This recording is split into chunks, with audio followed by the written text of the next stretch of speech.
Hello everyone. In today's lecture, I am going to cover up the certain things which have been introduced in the Insolvency and Bankruptcy Code 2016 by way of an amendment. लेकिन कह सकते हैं ये नए topics हैं जो हमारे जो पहले टॉपिक्स हमने डिस्कस किए थे उसमें कवर्ड नहीं है, नई चीजें हैं. तो अमेंडमेंट है लेकिन actually full fledge separate topics हैं. तो what I am going to, क्योंकि आपको आप जानते हैं तीसरी अमेंडमेंट में आपको for June 2020 exam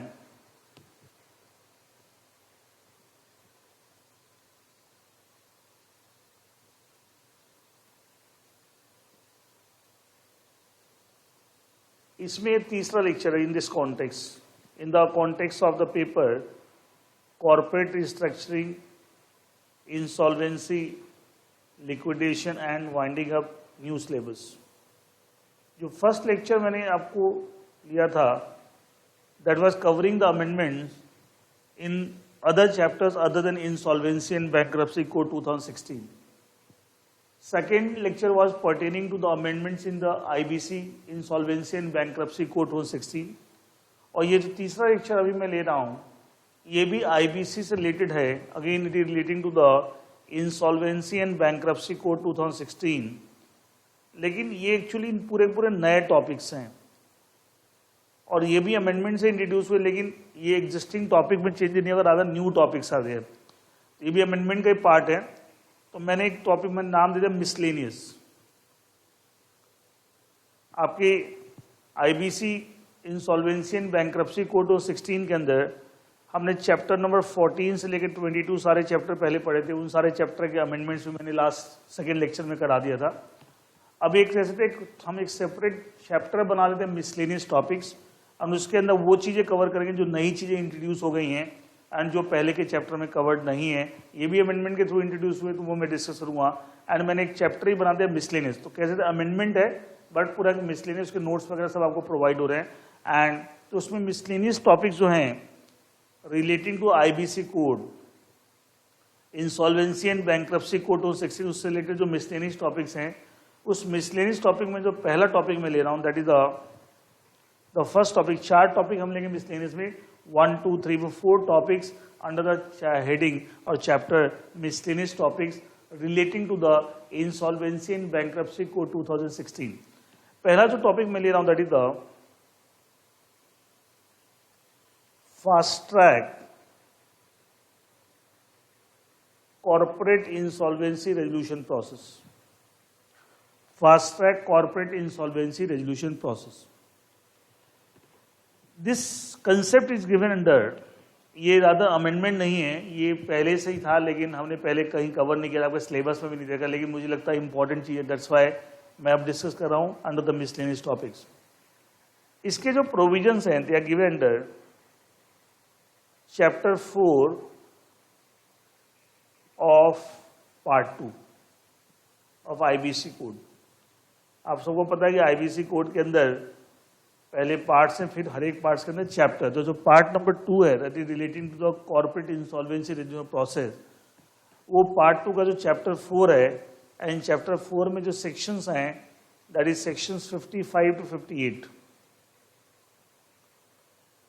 these are the sections contained in chapter number 4. Chapter 4 में इतने ही सेक्शन है 55 to 58 contained chapter 4 of part 2 IBC code. They are relating to fast track corporate insolvency resolution process, section 55 to 58.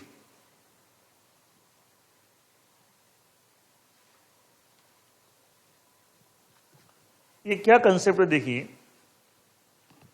According to these sections, it is permitted that in respect of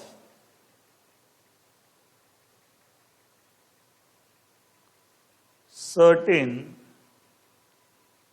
prescribed small corporates fast track CRP can be done. वो fast track कैसे होगी ये बताऊंगा मैं. How the it will fast track will discuss the same. पहले तो ये topic, ये सेक्शन ये कहते हैं कि सब कुछ सबके रेस्पेक्ट में अलाउड नहीं है, only in respect of certain prescribed small corporates. Fast track corporate insolvency registration process हो सकती है, मतलब वो फास्ट ट्रैक कैसे हो मैं बताऊंगा, कौन से सर्टेन प्रिस्क्राइब्ड वो बताऊंगा। देखिए अच्छा सेक्शन ये कहते हैं in respect of certain prescribed small corporates we can undertake the fast track corporate insolvency registration process. But question है विच स्मॉल कॉर्पोरेट्स, ये सेक्शन में नहीं दे रखा, मतलब सर्टेन प्रिस्क्राइब्ड, तो इसको गवर्नमेंट ने प्रिस्क्राइब किया है, सेंट्रल गवर्नमेंट ने प्रिस्क्राइब किया थ्रू नोटिफिकेशन कि which are the small corporates जिसके रिस्पेक्ट में आपको फास्ट ट्रैक सीआरपी की जा सकती है। तो गवर्नमेंट नोटिफिकेशन के हिसाब से 3 तरह के corporates, 1 small company as per section 2 clause 85 of companies act 2013। आप कंपनी के अंदर शुरू से हम कंसेप्ट पढ़ते हैं क्लासिफिकेशन कंपनी, वहां पे कंसेप्ट पढ़ते हैं that is a small company. तो जो small company as per section 2 clause 85 of companies act 2013 that is one of the eligible corporates, that is one of the prescribed corporate जिसके respect में fast track CRP की जा सकती है। 1 number 2 startup, अगर startup है उसके रिस्पेक्ट में but other than partnership, logic बहुत सिंपल है, कोई पार्टनरशिप फॉर्म को हम यहाँ लेते नहीं है, it is only in respect of the corporates. लेकिन स्टार्टअप में पार्टनरशिप फॉर्म भी आ सकती है, लेकिन वो स्टार्टअप जो पार्टनरशिप फॉर्म के अलावा है, मतलब कॉर्पोरेट फॉर्म में है, ठीक है, मतलब स्टार्टअप कैन भी पार्टनरशिप फॉर्म में भी हो सकती है, लेकिन वो चीज को हम यहाँ एलिजिबल नहीं करेंगे। Startup other than partnership form, कौन से startup, as notified by ministry of commerce and industry.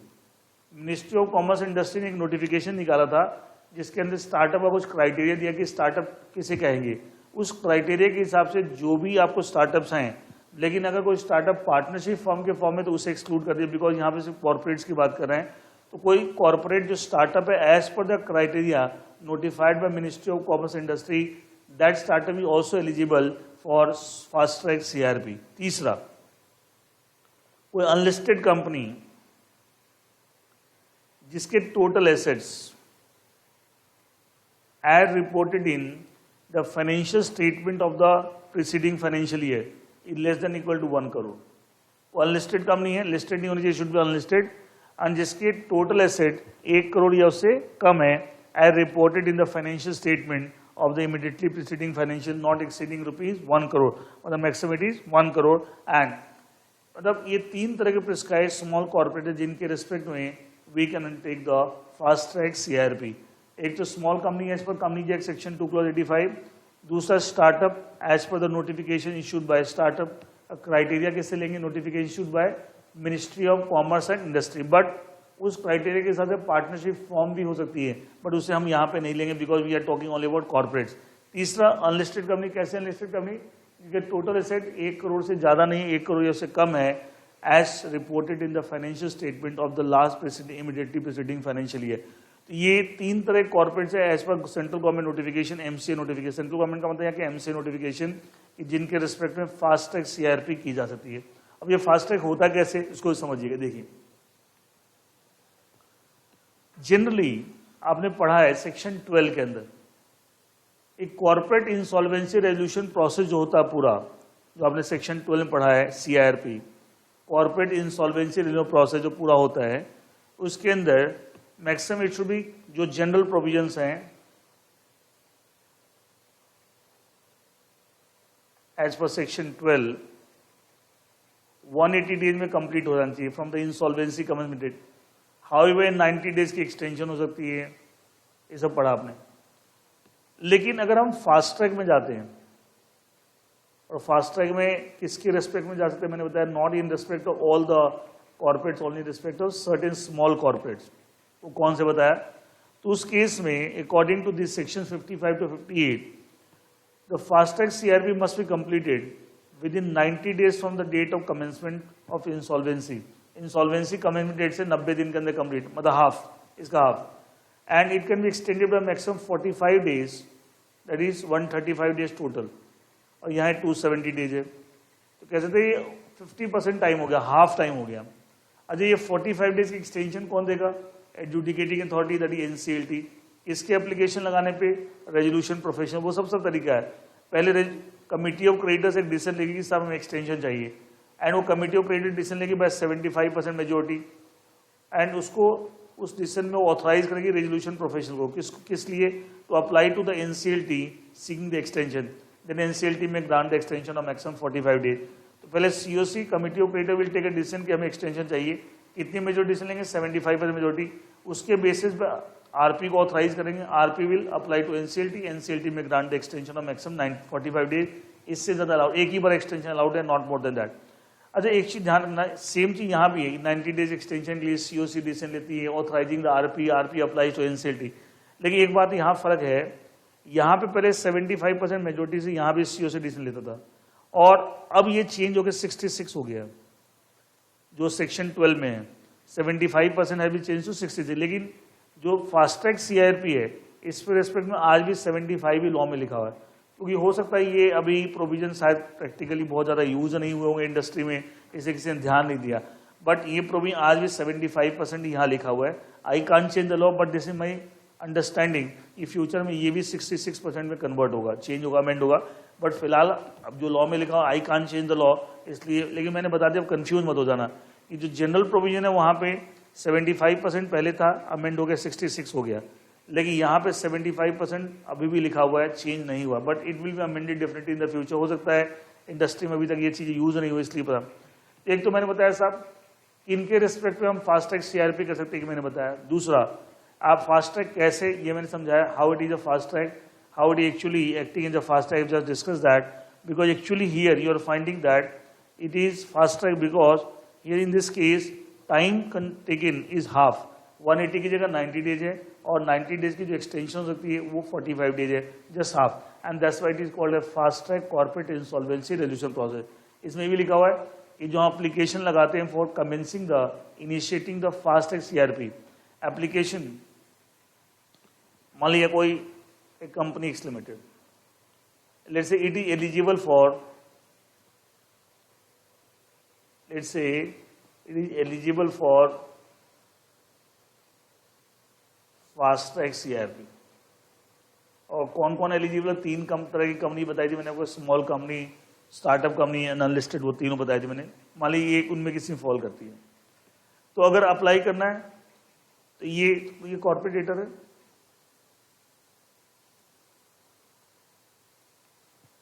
दो तरीके हैं, एप्लीकेशन एक्स लिमिटेड खुद लगा सकती है, that is corporate debtor,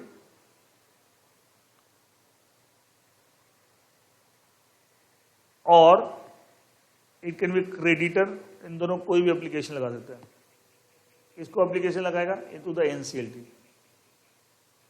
for what, for initiating the fast track corporate insolvency process. जो एप्लीकेशन हम लगाएंगे तो उसके साथ क्या क्या लगाएंगे, along with proof, proof of what, number 1 existence और डिफॉल्ट। आप जानते हैं सब, सीआरपी कमेंस तभी कर सकते हैं जब आपको कॉर्पोरेट डेटर के पार्ट पे कोई डिफॉल्ट है, और डिफॉल्ट कहां से चेक करेंगे, as it can be evidence from the records और इन्फॉर्मेशन यूटिलिटी, सब चीजें पहले ही बता रखी है, इन्फॉर्मेशन यूटिलिटी रिकॉर्ड से पता लग जाएगा सब इसका डिफॉल्ट है कि नहीं। नंबर 2, वो सारे डॉक्यूमेंट्स जो ये प्रूव करेंगे, अदर डॉक्यूमेंट्स जो ये प्रूव करेंगे that this corporate debtor eligible, it is eligible for fast track CRP.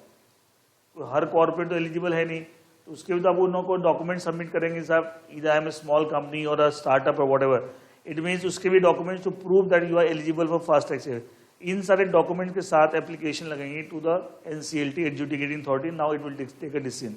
और टाइम पीरियड का मेन चीज है इसके अंदर, टाइम पीरियड। बाकी बाय एंड लार्ज जो process normally other corporates follow करते हैं for CRP, corporate insolvency process, same ये भी फॉलो करेंगे। तो ओनली डिफरेंस इज दैट ये टाइम पीरियड इज हाफ। आई मैंने समझाया था कि साहब 180 डेज की जगह 90 डेज है, 90 डेज की जगह 45 डेज है, but this facility is not available in respect of all the corporates, only certain prescribed small corporate. वो कौन से हैं मैंने बताया, 3 तरह के, small company, startup, unlisted company having asset not more then 1 crore. And तो ये छोटा सा एक टॉपिक है फास्ट ट्रैक सीआरपी। तो मेरा कई बार हो सकता है 5 नंबर का क्वेश्चन पूछे, right a short note on fast track CRP, you should aware about this. In this context हमारे पास सेक्शन 55 to 58 है, चैप्टर नंबर 4 ऑफ पार्ट 2, पूरा ये chapter 4 of part 2 fast track CRP से रिलेटेड है। 3-4 section आप जाए, छोटा सा टॉपिक है, but you should aware about that, that's why I wanted to discuss that कि साहब ये चीज आपको पता होना चाहिए कि ऐसा भी एक कंसेप्ट है.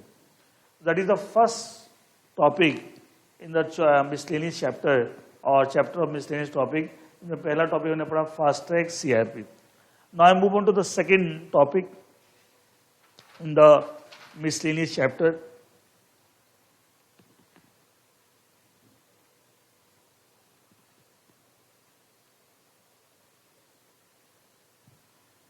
सेकेंड टॉपिक देखिए क्या आपका,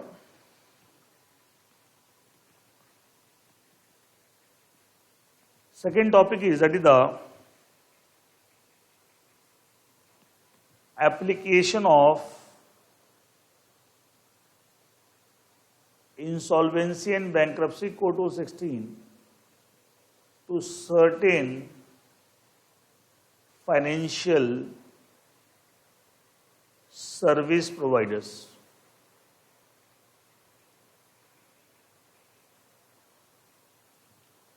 Application of IBC 2016 to certain financial service provider FSPs. ये टॉपिक स्टार्ट करने से पहले मैं एक चीज आपको थोड़ा सा मैं पहले की चीज में आपको डिस्कस करूँ, उससे रिलेट करेंगे. इफ यू रिमेंबर, जब हमने कॉर्पोरेट इंसॉल्वेंसी रेजोल्यूशन प्रोसेस से पूरा टॉपिक डिस्कस किया था,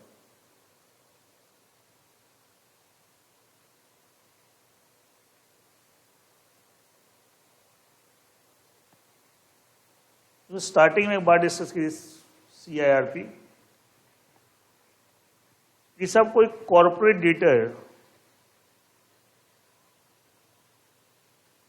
अगर डिफॉल्ट करता है, default of greater than equal to 1 lakh rupees toward some creditor, may be financial creditor और मे बी ऑपरेशनल क्रेडिटर पड़ा है, देन इस कॉर्पोरेट डेटर के against we can make an application for initiating और commencing CIRP, corporate insolvency resolution process. याद है पढ़ा था मैंने. अब ये कॉर्पोरेट डेटर का मतलब क्या है, पढ़ा था. Corporate debtor means a corporate person who owes a debt to any person.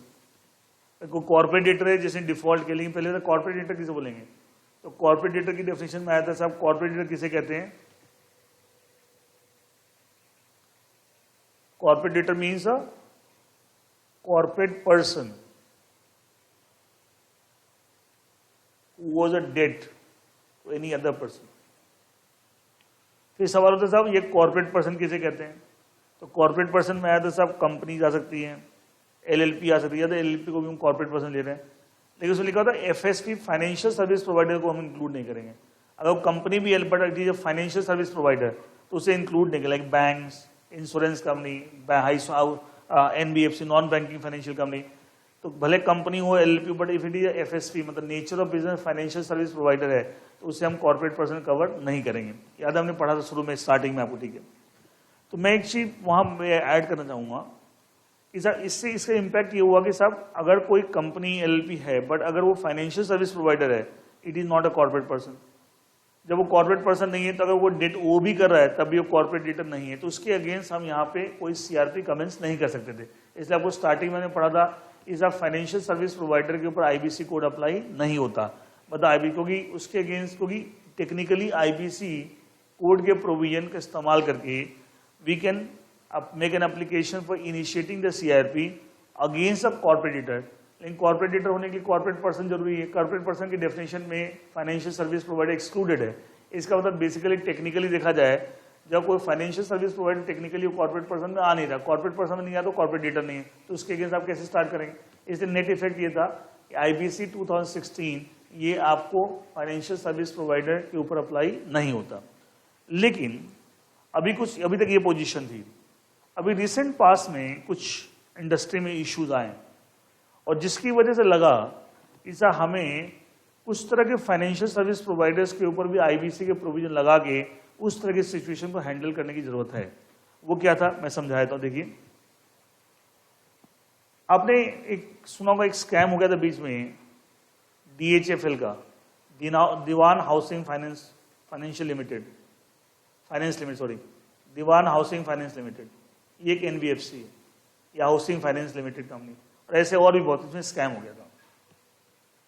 आपने एक और भी सुना होगा साहब ILFS, infrastructure leasing and financial service, इसमें भी स्कैम हो गया होता। तो ये ऐसे कई सारे स्कैम्स हुए, और इस तरह के स्कैम्स में जब प्रॉब्लम आई, बहुत सारे क्रेडिटर्स का पैसा यहाँ फंस गया, ठीक है, तो उसके लगा था ऑलरेडी हमारा जो लीगल फ्रेमवर्क है to deal with this situation is not adequate. IL&FS में प्रॉब्लम आई थी, infrastructure leasing and financial services, DHFL में प्रॉब्लम आई थी, तो लगा जो हमारा एग्जिस्टिंग जो legal framework is not adequate to deal with this kind of situations. तो उसके लिए सोचा गया क्यों नहीं हम इस कुछ ये सब ये भी फाइनेंशियल सर्विस प्रोवाइडर, ये भी फाइनेंशियल सर्विस प्रोवाइडर है, तो क्यों नहीं हम फाइनेंशियल सर्विस प्रोवाइडर्स को भी IBC के स्कोप में कह सकते हैं एम्बिट में कवर कर लें। तो उसके लिए IBC लॉ में कुछ चेंजेज आए, और अब कुछ तरह के मैं लिखा certain application IBC on certain, तो कुछ फाइनेंशियल सर्विस प्रोवाइडर्स के ऊपर अब IBC अप्लाई करना हमने शुरू कर दिया है। तो कह सकते हैं पोजीशन थोड़ी चेंज हो गई है। ऐसा था पहले हम कोई कॉर्पोरेट पर्सन में से फाइनेंशियल सर्विस प्रोवाइडर, वो तो आज भी एक्सक्लूडेड है, कॉर्पोरेट पर्सन की डेफिनेशन चेंज नहीं, लेकिन हम अलग से बोल रहे हैं कि जनरली हम कह सकते हैं कि IBC does not apply on financial service, however it applies on certain financial provider. अब होने लगा, क्यों उसका रीजन मैं बताया, कुछ तरह की सिचुएशन बनी एंड नीड अरोज कि we need to also cover within the ambit of we also need to cover certain financial service provider within the scope of the insolvency and bankruptcy code 216, so that इस तरह की situation जब scams हो जाए, कुछ हो जाए, and बहुत सारे क्रेडिटर्स के राइट्स पे बैड इफेक्ट आ रहा है, creditors to that financial service provider, तो उस सिचुएशंस के लिए आपको IBC के दायरे में इनको कवर किया गया। तो ये थोड़ा सा मैंने बैकग्राउंड बताया इस टॉपिक का क्या चीज है। टॉपिक हमारा वही है, application of insolvency and bankruptcy code 16 to certain financial service provider. अब वो कौन से सर्टेन फाइनेंस गवर्नमेंट ने क्या नोटिफाई किया मैं बताता हूँ कि इनके ऊपर हमने IBC लगाना शुरू कर दिया है, और कैसे उसको उसको रेगुलेट करेंगे, ये सारी बातें बताऊंगा। Now IBC 2016 applies on two types of financial service provider. One, non-banking financial company whose total assets is greater than equal to 500 crore. Asset size आपका 500 करोड़ जब से ज्यादा है, 500 करोड़ से छोटा नहीं होना चाहिए asset size, and as per the last audited balance sheet. Similarly को हाउसिंग फाइनेंस कंपनी है, again same condition, total asset not और asset size not less than 500 crore as per the last audited balance sheet. So there are two types of financial service provider, that is NBFC, but not every NBFC. Which NBFC? Where the asset size is 500 crore or more, not less than 5 as per the last audited balance sheet. And similarly, housing finance company, but not every housing finance company having the asset size of at least 500 crore. इस तरह के आपके financial service providers के ऊपर now IBC is applicable, but again not खाली बच्चे करते हैं NBFC याद कर लिया, housing finance, but not every NBFC। Which NBFC which are big in size, जिसका एसेट साइज कम से कम 500 करोड़ है, एंड HFC जिसका अगेन एसेट कम से कम 500 करोड़ या उससे ज्यादा है, उनके ऊपर नाउ IBC, मतलब जो बड़े NBFC हैं, बड़े housing finance in terms of asset size, now in case of any problem, in case they make a default towards their creditors, there is a scam and they start making a default to a creditor, now all things are also dealt with by this IBC code। क्योंकि नई नई चीजें हैं, मेरे को लगता है exam में कुछ पूछ न ले, एंड कुछ प्रोविजन, तो you should be aware about that, that's why I thought कि मैं ये सब चीजें भी आपके साथ डिस्कस करूं। नाउ इस कॉन्टेक्स्ट में एक तो ये आपका बैकग्राउंड में बताया, अब इसको क्योंकि जो जनरल प्रोविजंस हैं जो हमने ऑलरेडी पढ़े वो तो इस पर अप्लाई होते नहीं है, तो इसको रेगुलेट करने के लिए अगर कोई जैसे NBFC है having the asset size of 500 crore more, उसके अगेंस्ट अगर हम CRP कमेंस करना चाहते हैं तो उसके क्या तरीका होगा, क्या प्रोसेस होगा, तो उसके लिए अलग से एक रेगुलेशन बनाया, उसका नाम क्या देखिए आपको, व्हाट इज द नेम, मतलब ये दोनों के लिए सेम है। ये जो फाइनेंशियल सर्विस प्रोवाइडर्स हैं, जब इनके रिस्पेक्ट में CRP के लिए एप्लीकेशन लगेगी और जो चीज आगे लिक्विडेशन ऑल दैट, वो सारी चीजों के लिए एक अलग से रेगुलेशन बनाएंगे। What is the name of the regulation देखिए, insolvency and bankruptcy, with in bracket insolvency and liquidation proceedings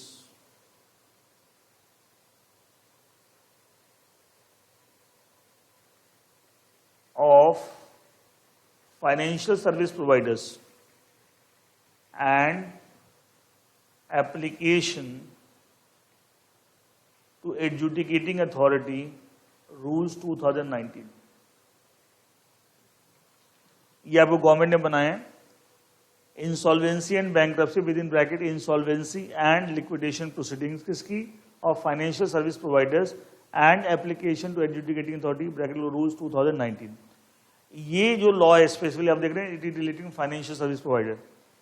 ये मेजर लॉ है जिसके थ्रू आपको पता लगेगा कि सर अगर इस तरह के फाइनेंशियल सर्विस प्रोवाइडर के रिस्पेक्ट में अगर सीआरपी के लिए एप्लीकेशन लगानी है, बाद में लिक्विडेशन में जाना है, तो कैसे चलेगा, वो सारी बातें इस लॉ में दे रखी है. मैं एक लाइन लिखी देखिए, the insolvency resolution and liquidation proceeding अब aforesaid categories of finance, aforesaid में ये दोनों बातें रखी है, पहले पैराग्राफ में लिखा हुआ है, shall be undertaken in accordance with the provisions of IBC Code 2016 read with, मतलब वो तो है ही ऑब्वियसली, सारा कुछ वहीं से निकला है, read with the insolvency and bankruptcy within bracket insolvency and liquidation proceedings of financial service providers and application to adjudicating authority bracket closure rules 2019.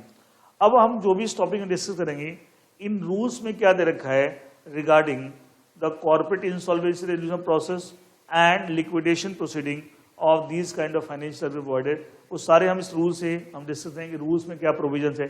तो मेरे को रूल नंबर अगर बोला, मतलब रूल 5, रूल 6, रूल 7, तो रूल्स किसके? इस रूल्स के रूल नंबर. ठीक है, तो ये specific law relating to financial service provider.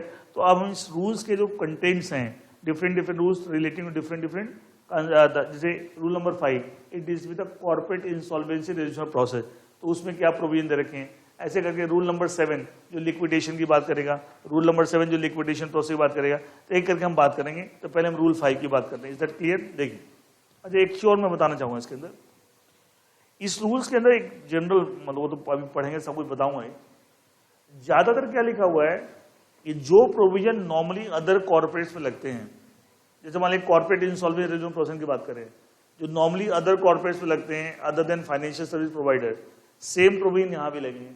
कुछ चेंजेस होंगे, तो चेंजेस को यहाँ पर खाली रूल्स के अंदर हाईलाइट कर दिया कि साहब पूरा लिखने के बजाय, क्योंकि इतना लंबा तो लॉ है, तो वो खाली चेंजेस, इसका मतलब हम पहले वाले सेम वाई नहीं सेम चले, कुछ चीजें हम चेंजेस करेंगे, कुछ एक्स्ट्रा चीजें करेंगे. तो हो सकता है पहले वाले प्रोविजन में कुछ चेंज करेंगे साहब, उसकी जगह ये होगा या कुछ एडिशनल होगा. इस तरह की चीजें आपको दे रखी है in relation to the financial service provider. सबसे पहले हम दे rule number 5.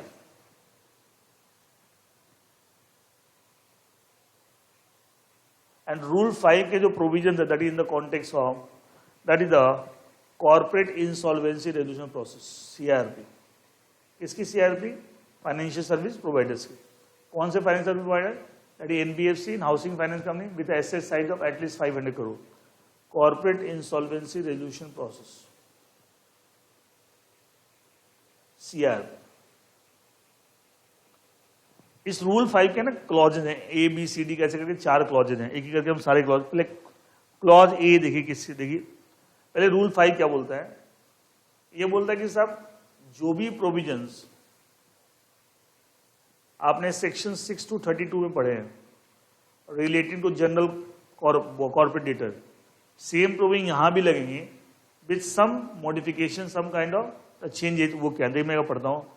As per rule 5 of insolvency and bankruptcy is same आपको complete rules within bracket insolvency and liquidation proceeding of financial service provider and application to adjudicating authority rules 2019 bracket the provisions of the IBC relating to the corporate insolvency process of the corporate data. again corporate data के जो provisions है shall apply mutatis mutandis. आप जानते हैं mutatis mutandis का मतलब with appropriate changes to the insolvency resolution process of a financial service provider. मतलब जो प्रोविजन, ये सेक्शंस के जो प्रोविजन है, जैसे कॉर्पोरेट डेटर की सीआरपी पे लगते हैं, वैसे similarly it will also apply on financial service provider, इसके सीआरपी पे लगेंगे विद एप्रोप्रिएट चेंजेस, म्यूटेटिस. वो सेम प्रोविजन यहाँ पे फाइनेंशियल विद एप्रोप्रिएट चेंजेस. ठीक है, subject to the following modification, मतलब बेसिकली रूल्स के अंदर खाली मॉडिफिकेशन को हाईलाइट किया गया है और बाकी एक स्टैंडर्ड लाइन लिख दी. जो प्रोविजंस आपके ऑलरेडी आईबीसी में आप पढ़ चुके हैं, जो सेक्शन 6 to 32 में है relating to CRP of corporate debtor, same provision will also apply in respect to CRP of financial service provider with appropriate change, कुछ कुछ चेंजेस करके अप्लाई करना पड़ेगा ऑब्वियसली, एंड लेकिन कुछ मॉडिफिकेशंस है वो क्या है, subject to following modification namely. अब वो 4 क्लॉज करके, clause A, clause B, clause C, clause D, ऐसे करके 4 क्लॉजेज हैं। रूल नंबर 5 क्लॉज ए, वो क्या मॉडिफिकेशन है किस कॉन्टेक्स्ट में देखिए आपको। रूल 5 वही CIRP, पहले तो हमने जनरल बात बोली कि सेम प्रोविजन जो आपकी कॉर्पोरेट डेटा के रेस्पेक्ट में वही लगेंगे। मॉडिफिकेशंस क्या देखिए, सब्जेक्ट टू फॉलोइंग मॉडिफिकेशंस, क्या मॉडिफिकेशंस है, क्लॉज ए, 4 अलग अलग clause. Clause A in the context initiation of CIRP, जैसे वहां पे यार ना सेक्शन 6 से 32 तो बहुत बड़ा टॉपिक था, तो सेक्शन 7, 9, 10 पढ़ा ना, इनिशिएशन ऑफ CIRP, कि अगर CIRP इनिशिएट करनी of a financial service provider तो उसमें क्या मॉडिफिकेशन देखिए। पहला पॉइंट इसके अंदर रेगुलेशन 5 क्लॉज ए सब क्लॉज 1, रेगुलेशन 5 क्लॉज ए सब क्लॉज 1, इसे बोला कि साहब application for initiating the CIRP आपको कोई और नहीं लगा सकता, only it can be application only by appropriate regulator। सिर्फ उसी के एप्लीकेशन पे CIRP कैन बी इनिशिएटेड या NCLT can pass an order for, और कोई एप्लीकेशन लगाएगा तो उसे एंटरटेन नहीं किया, ओनली अप्रोप्रिएट रेगुलेटर का मतलब क्या, हम किसके अगेंस्ट लगा रहे हैं, FSP। उसका जैसे एग्जांपल लेते हैं, अभी हमने पढ़ा NBFC के रिस्पेक्ट में और हाउसिंग फाइनेंस जिनकी कम से एसेट साइड 500 करोड़ है। अच्छा, NBFC का अप्रोप्रिएट रेगुलेटर कौन है, RBI। हाउसिंग फाइनेंस का नेशनल हाउसिंग बोर्ड, ये क्या अप्रोप्रिएट रेगुलेटर है। कल के दिन मान लिया और भी आपको फाइनेंशियल सर्विस प्रोवाइडर नोटिफाई हो जाएंगे, सर इन पे भी IBC लगेगा, तो सभी, जैसे इंश्योरेंस कंपनी है, इंश्योरेंस कंपनी का अप्रोप्रिएट रेगुलेटर कौन है, IRDA, insurance regulatory and development authority. इसका मतलब जो अभी फिलहाल तो 2 ही आपके नोटिफाइड है, तो इसलिए इन्होंने टर्म लिखा है अप्रोप्रिएट रेगुलेटर की। फ्यूचर में और भी FSP अगर मान ली नोटिफाई हो गए हैं तो उनका जो भी अप्रोप्रिएट रेगुलेटर होगा सिर्फ उसी के एप्लीकेशन पे ही, एक्चुअली क्या है मैं एक्चुअली बता दूं, इसके अंदर जब हम फाइनेंशियल सर्विस प्रोवाइडर के रेस्पेक्ट में IBC लगा रहे हैं तो इसमें सब जगह उसके उस फाइनेंशियल सर्विस अप्रोप्रिएट रेगुलेटर का रोल होगा, क्योंकि वो एक स्पेसिफिक रेगुलेटर उसकी से बहुत इंपॉर्टेंट है, इसलिए उसी के एप्लीकेशन के ऊपर। और जैसे नॉर्मली आपने पढ़ा ना कॉर्पोरेट डेटा केस में, application can be made by financial creditor section 9, by operational creditor section 9, sorry section 7 financial creditor, section 9 operational creditor, corporate debtor itself section 10, वो चीज यहाँ पे नहीं है। एप्लीकेशन सिर्फ किसके लगा सकता है, अप्रोप्रिएट रेगुलेटर, और कोई एप्लीकेशन लगाएगा नहीं एंड उसे कंसीडर ही नहीं किया जाएगा। अच्छा, जब अप्रोप्रिएट रेगुलेटर एप्लीकेशन लगाएगा तो क्लॉज रूल 5 क्लॉज ए सब क्लॉज 2 बोलता है वो माना जाएगा जैसे कि फाइनेंशियल क्रेडिटर एप्लीकेशन सेक्शन 7 लगाता, मतलब सेक्शन 7 के जो प्रोविजंस होते हैं when the application is made against a corporate creditor by financial creditor, वो सिमिलर काइंड ऑफ ट्रीटमेंट होगा as if the application is made by financial creditor as per section number 7। तीसरी बात ये बोल रहा है जो एप्रोप्रिएट रेगुलेटर एप्लीकेशन लगाएगा अपनी एप्लीकेशन में किसी इंडिविजुअल का नाम प्रपोज करेगा,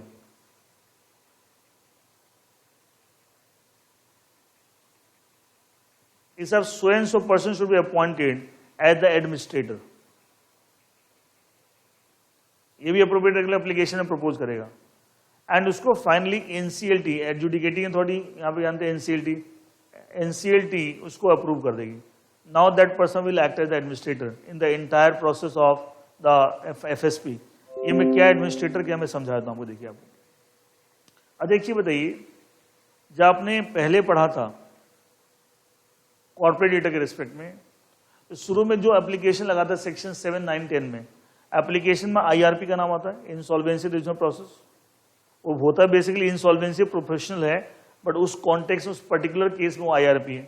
बाद में RPA कंसेप्ट था, रेजोल्यूशन प्रोफेशनल।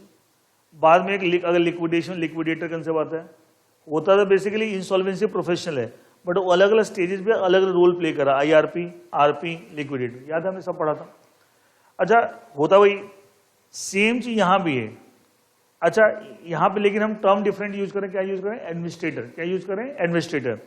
मतलब जो रोल IP प्ले करता है, IRP करता है, RP करता है, लिक्विडेटर, वो सारा रोल यहाँ कौन प्ले कर रहा है, एडमिनिस्ट्रेटर।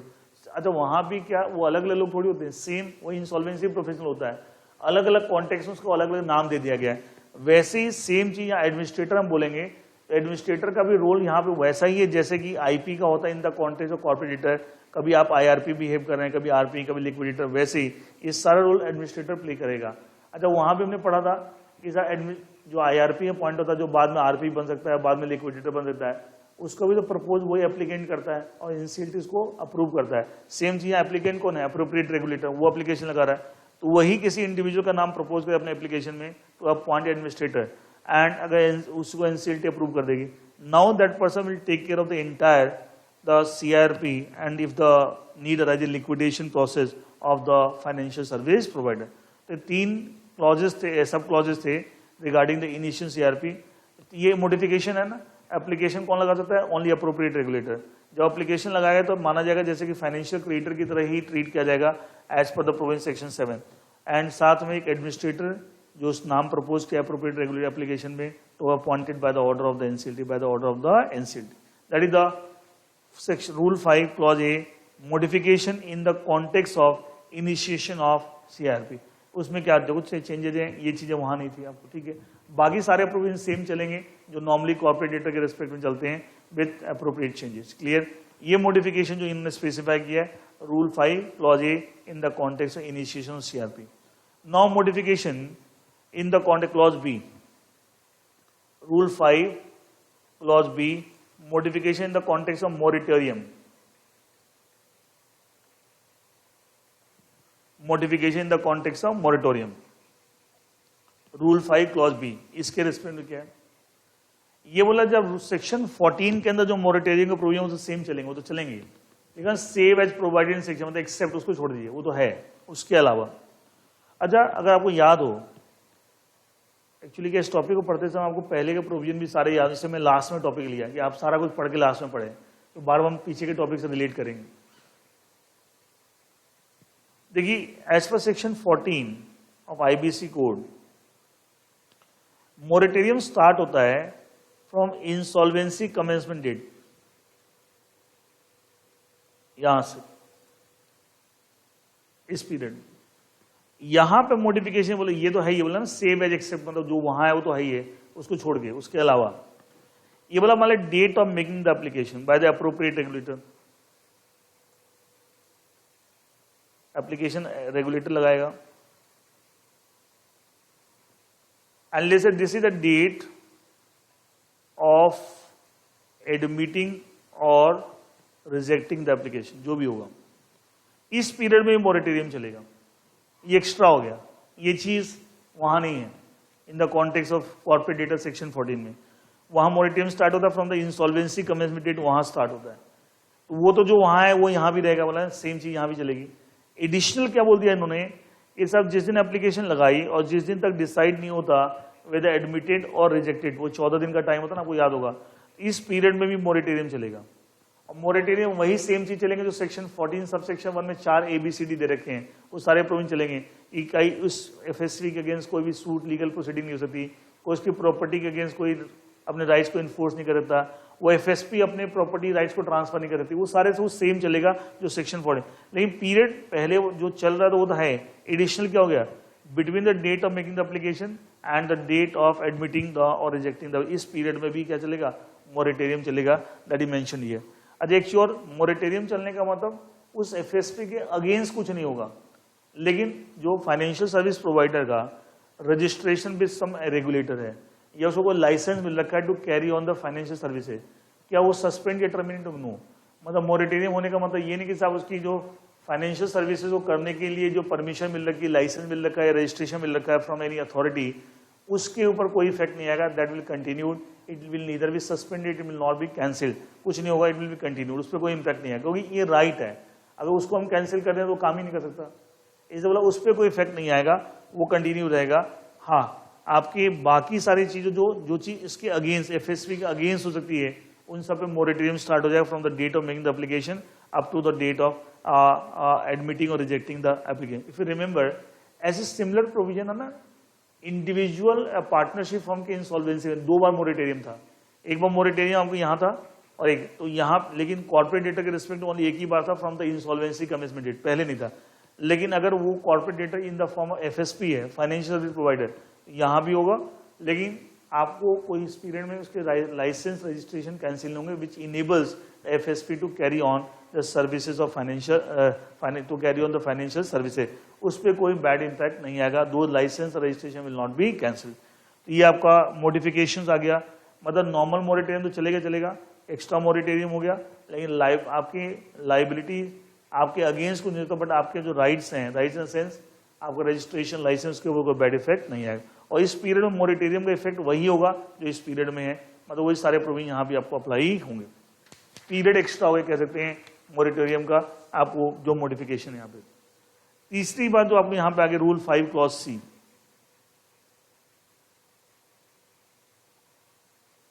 Advisory committee.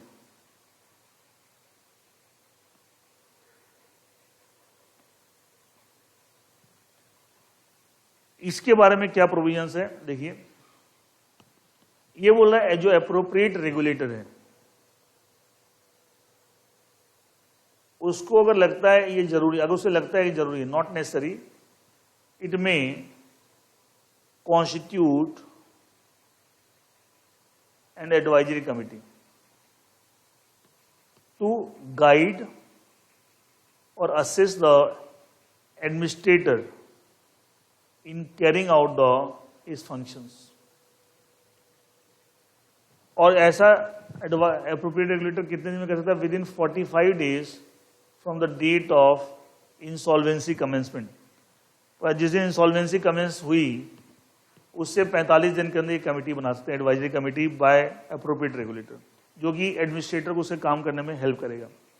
आपको इसको ऐसे समझ लीजिए, ये एडवाइजरी कमेटी है लाइक जैसे कंपनी बोलता है बोर्ड ऑफ डायरेक्टर्स, और जो एडमिनिस्ट्रेटर है इट लाइक ए सीईओ, सारा काम इसने करना है, लेकिन ये एडमिनिस्ट्रेटर जो है ये इनकी से गाइडेंस लेगा होगी। और ये जो एडवाइजरी कमेटी के जो मेंबर होंगे कम से कम 3 होंगे, 3 या 3 से ज्यादा।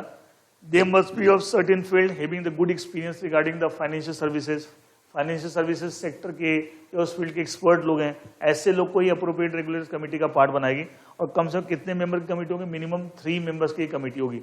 एंड एक और बात बोल रखी है, इन कमेटी के जो मेंबर्स हैं इनकी टर्म्स एंड कंडीशन अपॉइंट होंगे, उनको क्या रेमुनरेशन मिलेगी, ये सारी बातें रेगुलेटर तय करेगा। और इनसे जो इनके मेंबर्स होंगे उनको जो भी पेमेंट वगैरह जाएगी that will consider to be part of insolvency resolution process cost, वो भी इंसॉल्वेंसी प्रोसेस कॉस्ट का पार्ट माना जाएगा। और इस कमेटी की जो मीटिंग्स वगैरह होगी वो मीटिंग का चेयरमैन एडमिनिस्ट्रेटर होगा। कौन होगा? एडमिनिस्ट्रेटर। तो कह देते हैं एक बॉडी बना दी जो एक्सपीरियंस लोग हैं from the field of financial service sector, वो आपको डिसीजन लेंगे, गाइड करेंगे एडमिनिस्ट्रेटर को। काम एडमिनिस्ट्रेटर ने करना, तो ये सीईओ चीफ एक्जीक्यूटिव ऑफिसर की तरह है। एंड उसमें कम से कम 3 बंदे होंगे obviously from that field and all that. And उनके किस टर्म से कंडीशन अपॉइंट होंगे, क्या उनकी रेमुनरेशन, सारी बातें ऑब्वियसली जो अपॉइंट कर रहा है, कमिटी कॉन्स्टिट्यूट कर रहा है, तो बंदों अपॉइंट कर रहा है, ये तय करेगा। और वो जो भी इनको खर्चा लग रहा है that will be treated A part of insolvency resolution process cost. और जब भी इनकी मीटिंग्स होगी, मीटिंग को चेयर कौन करेगा? It will shared by the administrator, will shared by the administrator. Now coming to rule 5 clause D, that is in the context resolution plan.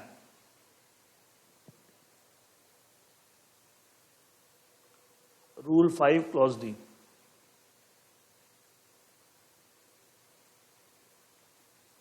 ये सब मॉडिफिकेशन पढ़ना, चेंजेस पढ़ना है कि साहब सेक्शन 6 से लेकर 32 तक तो प्रोविजन लगेंगे एफएसपी के, सीआरपी के, बट उसमें कुछ कुछ चेंजेस है। वो चेंजेस क्या हैं? तो पहला चेंज था in the context of initiation CRP, दूसरा था in the context of moratorium, तीसरा चेंज था in the context advisory committee, and चौथा in the context of resolution plan. देखिए, मान लिया एक फाइनेंशियल सर्विस प्रोवाइडर है, मतलब एक NBFC having the asset size of 500 crore more. इसके रिस्पेक्ट में इसके अप्रोप्रिएट रेगुलेटर ने एप्लीकेशन लगा दी टू इनिशिएट द सीआरपी, ठीक है, और ऑर्डर भी पास हो गया। Let's say A has been appointed as administrator. मान लिया कोई बी रेजोल्यूशन एप्लीकेंट है, हमने पढ़ा था जो रेजोल्यूशन प्लान सबमिट करता है उसे कहते हैं resolution applicant. Don't you think that जो बी जो resolution application resolution plan submit किया, क्या इसका पास कोई ना कोई बैकग्राउंड एक्सपीरियंस होना चाहिए ऑफ द फाइनेंशियल सर्विसेज?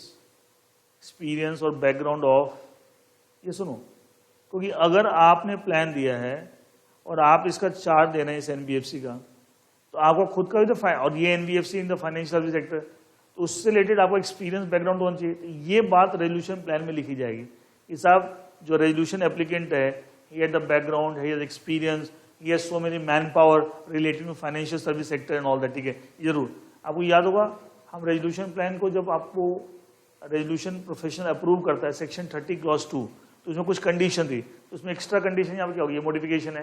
अगर एफएसपी केस है तो रेजोल्यूशन एप्लीकेंट का बैकग्राउंड भी आपको प्लान के अंदर आएगा, and he must have experience and having the good understanding of the financial service sector. ये बात जरूर लिखी जाएगी प्लान के अंदर कि that how he is going to take care and he has so much experience. उसके बाद आपको जब आपको resolution plan committee of creditors approve कर देगी, उसके बाद एडमिनिस्ट्रेटर एक एप्लीकेशन लगाएगा टू द एप्रोप्रिएट रेगुलेटर। ये आपको तो कोई ऑब्जेक्शन नहीं है रिगार्डिंग द रेजोल्यूशन एप्लीकेंट। जिस रेजोल्यूशन एप्लीकेंट ने प्लान सबमिट किया, जिसको सीओसी ने अप्रूव कर दिया है, आपको इसके बारे में कोई संदेह तो नहीं कि साहब ये बंदा हैंडल कर पाएगा इस एनबीएफसी का बिजनेस और नॉट। ठीक है, एप्रोप्रिएट रेगुलेटर को देखना है, तो उसके लिए administrator after it has been approved by COC, now administrator will, कैसे एक्स्ट्रा प्रोविजंस आ रहे हैं, हर जगह एप्रोप्रिएट रेगुलेटर इन्वॉल्व कर रहे हैं। ये एप्लीकेशन किस बात के लिए, सर एनओसी मांगेगी। आपको कोई ऑब्जेक्शन तो नहीं है रिगार्डिंग दिस रेजोल्यूशन एप्लीकेंट कि साहब ये बंदा सही है to take the charge of this NBFC. अब एनओसी मांग रहा है कि साहब you don't have any objection already. ठीक है, फिर एप्रोप्रिएट रेगुलेटर आपको क्या करेगा, अपने लेवल पर चेक करेगा, और जो फाइनेंशियल सर्विस प्रोवाइडर्स होते हैं उनके कॉन्टेक्स्ट में ना एक कंसेप्ट होता है फिट एंड प्रॉपर क्राइटेरिया। यहाँ पे काम के लिए फिट एंड प्रॉपर पर्सन है, तो वो क्राइटेरिया के बेसिस पे appropriate regulator चेक करेगा whether this person to be allowed to take the charge of this NBFC or not, and उसके अकॉर्डिंगली अपना एनओसी दे देगा। ठीक है, लेकिन ध्यान रखना, एक सामने पढ़ा था सेक्शन 29 है, who can't be resolution applicant, तो सेक्शन 29 है तो लगेगा लगेगा। अब उसके हिसाब से अगर कोई रेजोल्यूशन एप्लीकेंट नहीं हो सकता, तो यहाँ हम बोलेंगे एक्स्ट्रा चीज हम लगा रहे हैं, एडिशनल चीजें। तो जो नॉर्मल प्रोविजन सेक्शन लगा without prejudice to the provision section 29 है, वो तो चलेगा, वो तो देखेगा उसके हिसाब से। अगर आप रेजोल्यूशन एप्लीकेंट नहीं हो सकते तो फिर नहीं हो सकते, तो उसके हिसाब से भी you should be eligible to become a resolution applicant. Plus इसके अलावा एप्रोप्रिएट रेगुलेटर देखेगा सब according to the norms applicable on financial service provider, क्या वहां पे जो fit and proper person criteria होता है कि साहब who is a fit and proper person to act as FSP, वो आपको एक्चुअली उसके हिसाब से क्या ये रेजोल्यूशन एप्लीकेंट फिट पर्सन है कि नहीं। अगर है तो एनओसी दे देगा, नहीं है तो एनओसी नहीं देगा, ऑब्जेक्शन रेज कर देगा, साहब I will not allow this person to take the charge of this financial service provider. अगर उसने एनओसी दे दी वेल एंड गुड, नहीं दी तो बात अटक जाएगी, फिर कोई नया प्लान आएगा बाय न्यू रेजोल्यूशन एप्लीकेंट, कोई नया एप्लीकेंट नया प्लान देगा। ठीक है, अच्छा अगर 45 दिन के अंदर मान लिया एडमिनिस्ट्रेटर ने एप्लीकेशन लगाई to the appropriate regulator seeking the NOC, या आप इसके रेस्पेक्ट में एनओसी दे दिए कि साहब आपको कोई ऑब्जेक्शन नहीं है regarding so and so resolution applicant taking the charge of this FSP. अगर 45 डेज के अंदर एप्रोप्रिएट रेगुलेटर ने कोई रिस्पॉन्स नहीं दिया, नो ऑब्जेक्शन रेज किया ना एनओसी दिया, एनओसी तो नो ऑब्जेक्शन, मेरे को ऑब्जेक्शन नहीं है, या ऑब्जेक्शन रेज करो, 45 दिन वेट के from the date of making the application, तो 45 दिन के अंदर ये माना जाएगा जैसे कि आपको एप्रोप्रिएट रेगुलेशन ने एनओसी दे दी है, मतलब एप्रोप्रिएट रेगुलेशन की तरफ से आपको एनओसी ग्रांट होगी। ये मान लिया डीमिंग फिक्शन है, इसका तो ऐसे बोले एप्रोप्रिएट रेगुलेटर को अगर कोई ऑब्जेक्शन रेज करना है, it must raise the objection within 45 days from the date of making the application by administrator against the resolution applicant. अगर 45 डे में ऑब्जेक्शन रेज किया तो ये ड्रॉप हो जाएगा एंड नया कोई रेजोल्यूशन एप्लीकेंट ढूंढा जाएगा, वो नया प्लान सबमिट करेगा। 45 डे आप एनओसी दे दें, कुछ नहीं किया इनडिसाइसिव में, तो 45 डेज के बाद माना जाएगा as if the NOC has been granted by the appropriate regulator and we can proceed. तो ये चेंजेस हैं in the context of resolution plan, जो एडिशनल प्रोविजन है if we are going for CRP of financial service provider. This is rule number 5, काफी बड़ा rule था rule 5, clause A B C D और सबके कई सारे सब क्लॉजेस थे। Now move on to rule number 7, liquidation process.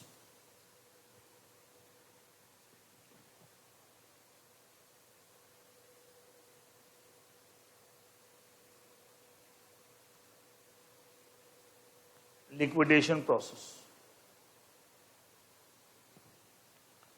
Rule number 7 liquid. Rule number 7 किसका, वही same, insolvency and bankruptcy with in bracket insolvency and liquidation proceedings of financial service provider and application to adjudicating authority bracket close rules 2019.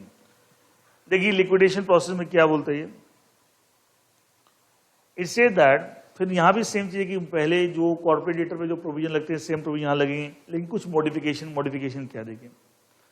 As per rule 7 of insolvency and bankruptcy with in bracket insolvency and liquidation proceeding of financial service provider and application to adjudicating authority rules 2019. The provisions of the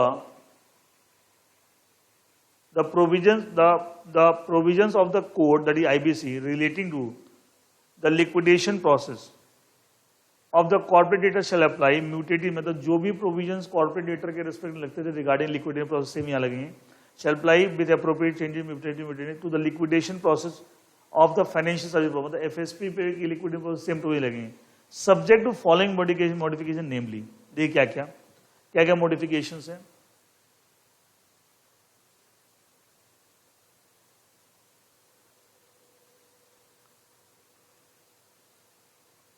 A, the license or registration that authorizes the financial service provider to engage in the business of providing the financial service shall not be suspended or cancelled unless opportunity being had liquidator. वो liquidator वही administrator है, administrator ही liquidator का role play करता है, सब जगह liquidator ही है, वही एडमिनिस्ट्रेटर है. ये बोल रहा है जो एफएसपी को लाइसेंस मिला हुआ है या रजिस्ट्रेशन मिला हुआ है जिसकी वजह से ये फाइनेंशियल सर्विसेज का काम कर रहा है, वो कैंसिल नहीं होगा ड्यूरिंग लिक्विडेशन प्रोसेस, ना टर्मिनेट होगा लिक्विडेशन प्रोसेस में, ना कैंसिल टर्मिनेट. हाँ, अगर कैंसिल टर्मिनेट करना है तो उससे पहले an opportunity of being heard must be given to the liquidator which is actually the administrator. तो जनरली अगर एक एफएसपी का फाइनेंशियल लिक्विडेशन प्रोसेस स्टार्ट हो गया तो during the liquidation process that licence registration which is for the purpose of carrying on that financial services will not be cancel, will not be terminated. हाँ, अगर करना है तो इसके लिए first an opportunity of being heard has to be given. मतलब पहले इनको नोटिस कीजिए कि हम ऐसा करना चाह रहे हैं, लाइसेंस कैंसिल कर रहे हैं, फिर ये अपनी बात करें, उसके बाद डिसाइड करना है कैंसिल करना है या नहीं करना, या टर्मिनेट. फिर बोला एडजुडिकेटिंग अथॉरिटी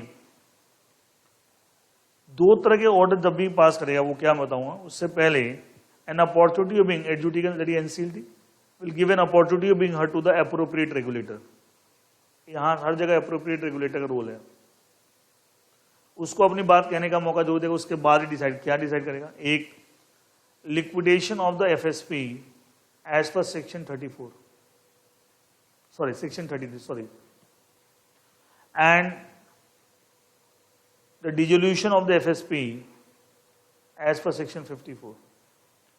मतलब अगर NCLT ने ये सोचा कि साहब FSP का लिक्विडेशन हो जाना चाहिए as per section 33, बट वो लिक्विडेशन का ऑर्डर पास करने से पहले an opportunity of being heard must be given to the appropriate regulator. उसकी बात सुनने के बाद, समझने के बाद ही डिसाइड करेगा. Similarly, adjudicating authority cannot pass an order for dissolution of FSP under section 54. For that it has to first give an opportunity of being heard to whom? To the appropriate regulator. हर जगह appropriate regulator को involve किया because वो specific authority है, specialized authority है relating to the FSP. तो उसकी राय हर जगह लेना बहुत important, इसलिए हर जगह उसको involve किया गया. That is the idea. तो ये दो ही चीज थी in the rule number 7, modification in the context of liquidation process of financial service provider. Now coming to voluntary liquidation process, rule number 8. Next,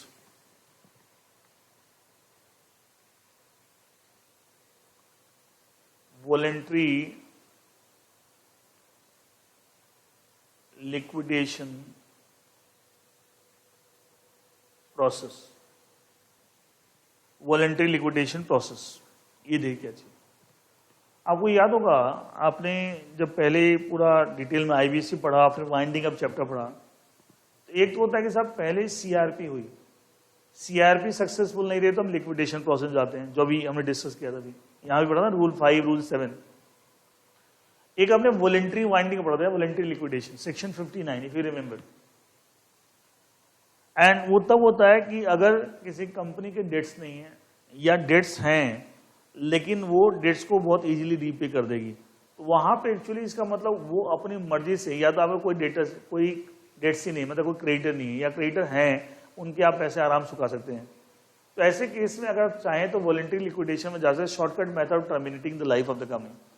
वो प्रोविजन अगर मान लिया किसी एफएसपी को वॉलंटरी लिक्विडेशन में जाना है तो जा सकती है, बट कैसे जाएगी, उसमें क्या प्रोविजन चलेंगे, यहाँ भी सेम जो सेक्शन 59 के प्रोविजन वहां चलते हैं सेम यहाँ भी चलेंगे विद सुटेबल मॉडिफिकेशन, एंड वो देख क्या लिखा। As per rule 8 of the IBC, insolvency and bankruptcy, within bracket insolvency and liquidation proceeding of financial service provider and application to adjudicating authority rules 2019, the provision of the code relating to voluntary liquidation process of the देखो provision code IBC किससे related, voluntary liquidation process section 59 of the corporator shall apply mutative that is the appropriate changes to the voluntary liquidation, किस apply हुए, to the voluntary liquidation process of the financial service provider, वो जो corporator के इसमें same यहाँ भी लगेंगे FSP पे, सब्जेक्ट टू फॉलोइंग मॉडिफिकेशन नेमली, देखिए क्या क्या क्या क्या मॉडिफिकेशन है यहाँ पे, मतलब सेक्शन 59 चलेगा और साथ में कुछ मॉडिफिकेशन है। पहला मॉडिफिकेशन देखिए, आपने जो FSP before it takes a decision to go into voluntary liquidation process, it has to take the prior permission of obviously appropriate regulator, क्योंकि वो आपको रेगुलेट कर रहा है और आप एक डिसीजन लेने के साथ वॉलंटरी लिक्विडेशन में जाना चाहिए। अच्छा, वॉलंटरी लिक्विडेशन कोई आपके अगेंस्ट अप्लाई, याद है वो सेक्शन 59, कोई आपके अगेंस्ट अप्लाई नहीं कर रहा, आप खुद ही वांडिका में जा रहे हैं। तो FSP अगर डिसीजन लेता है कि साहब वांडिका में जाना है, तो जो लॉ में रिक्वायरमेंट सेक्शन 59 में थे, बोर्ड की अप्रूवल चाहिए, शेयर का SR चाहिए, वो सब कुछ चलेगा, बट एक एडिशनल रिक्वायरमेंट क्या गई, उसके लिए प्रायर परमिशन और अप्रोप्रिएट रेगुलेटर भी चाहिए। क्लॉज B ये बोलता है कि साहब अगर याद हो आपको सेक्शन 59 में एक पॉइंट आया था कि साहब एक एफिडेविट के फॉर्म में डिक्लेरेशन होती है, declaration in the form of affidavit. क्या डिक्लेरेशन होती है, जहाँ डायरेक्टर डिक्लेरेशन करते हैं या तो हमारे कोई डेट्स ही नहीं है या डेट्स हैं लेकिन हम आराम से चुका सकते हैं, मतलब हम डिफॉल्ट नहीं करेंगे इन द रीपेमेंट डेट, और किसी रॉन्ग रीजन से हम वॉलंटरी वांडिका में नहीं जा रहे हैं, ठीक है, इस बात का डिक्लेरेशन एफिडेविट के फॉर्म होता है। मतलब उसी एफिडेविट में इस बात का भी डिक्लेरेशन, मतलब नॉर्मल डिक्लेरेशन तो रहेगी जो सेक्शन 59 के हिसाब से, इसके अलावा ये भी डिक्लेरेशन इस एफिडेविट में रहेगा कि हमने अप्रोप्रिएट रेगुलेटर से परमिशन ले ली है, ये बात भी आपको इस एफिडेविट में रहेगा। मतलब क्या है, ये बोला परमिशन ले ली, इस बात को आप एफिडेविट में डिक्लेयर भी कीजिए कि हमने परमिशन ले ली of the appropriate regulator as mention this point, ठीक है। नेक्स्ट ये बोल रहा है लास्ट में adjudicating authority NCLT before passing, क्योंकि आप जानते हैं वॉलंटरी लिक्विडेशन जब कंप्लीट हो जाए तो लास्ट में क्या हुआ, डिजोल्यूशन ऑर्डर हमेशा NCLT पास करता है, याद है सब चीजें मैंने वहां ही बताई थी। तो adjudicating authority dissolution,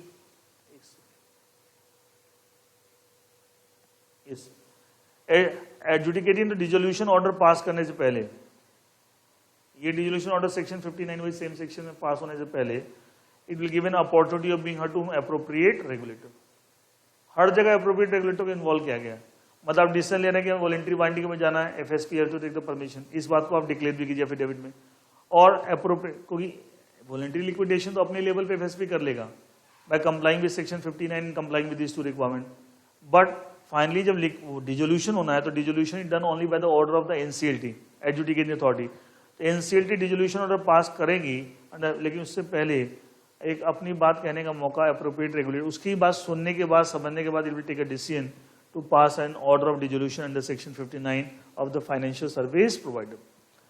That is rule number 8 regarding voluntary liquidation process. Now rule number 9 insolvency profession. वैसे मैं पहले ही बता चुका हूं आपको।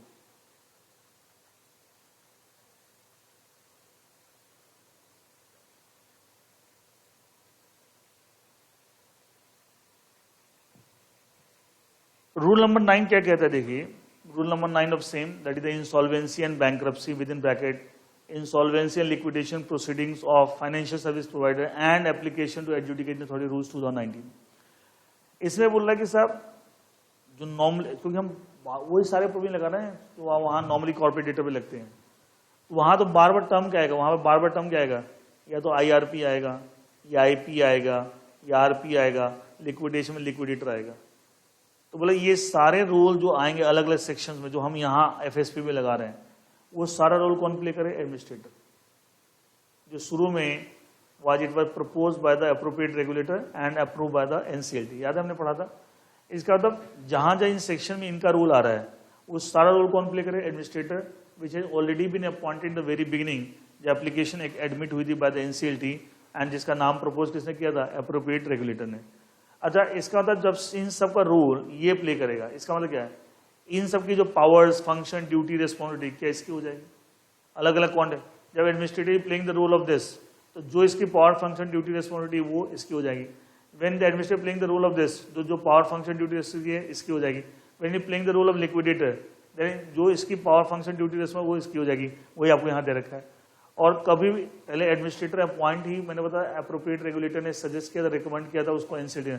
और कभी अगर एडमिनिस्ट्रेटर को चेंज करना है, रिप्लेस करना है, ये पहले वाला एडमिनिस्ट्रेटर नया, अगेन उसको भी कौन रिकमेंड करेगा, अप्रोप्रिएट रेगुलेटर, और अपॉइंट कौन करेगा, एनसीएलटी। इसका मतलब वो सजेस्ट करेगा और appointed by the NCLT. Initially भी हमने डिस्कस किया, बाद में भी। देखिए ये आपका रूल 9 है आपको रिगार्डिंग द इंसॉल्वेंसी प्रोफेशनल, 3 बातें कि ये सारे रोल ये प्ले करेगा जो अलग अलग सेक्शन में आ रहा है, और इनकी जो पावर, फंक्शन, ड्यूटी इसकी होगी, अलग अलग कॉन्टेक्ट जो भी रोल प्ले कर रहा है, एंड इसका अपॉइंटमेंट या इसका replacement it will be done by the adjudicating authority, करेगा वो, but on the application made by whom, by the appropriate regulator in this regard. तो ये आपके प्रोविजन थे of the rules which have been newly made by the government in the context of the financial service provider. उसके important provision थे rule number 5 that is CIRP, rule number 7 that is liquidation process, rule number 8 that is the what we call the voluntary winding up, voluntary liquidation process, and rule number 9 that is insolvency profession। ये provisions exam में पूछ सकते हैं कि साहब ये क्या provisions all that, ऐसे ही लिखना है क्योंकि रिपीट तो हम करेंगे नहीं पहले वाले प्रोविजन, तो वैसे लिखेंगे पहले वाले प्रोविजन सेम चलेंगे और ये कुछ कुछ मॉडिफिकेशंस हैं इन द कॉन्टेक्स्ट ऑफ ऐसे। बट मुझे लगता है इंपॉर्टेंट टॉपिक है, रीजन बीइंग क्योंकि अभी रिसेंट इंडस्ट्री में बड़ी चर्चा थी regarding the applying the IBC code 2016 on certain financial service provider. तो ये डिटेल में मैंने टॉपिक समझा दिया। With this we have completed this topic. Now I move on to the third topic in the miscellaneous chapter. वो देखिए क्या चाहिए, मैंने कहा मिसलेनियस चैप्टर IBC कोड का देखिए।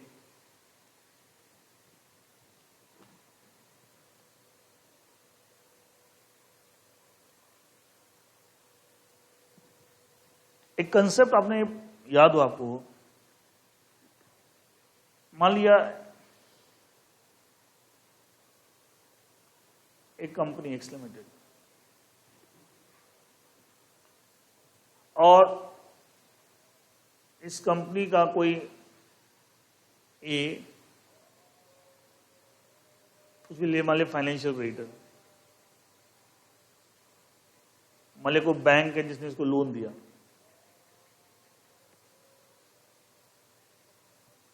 फाइनेंशियल क्रेडिटर,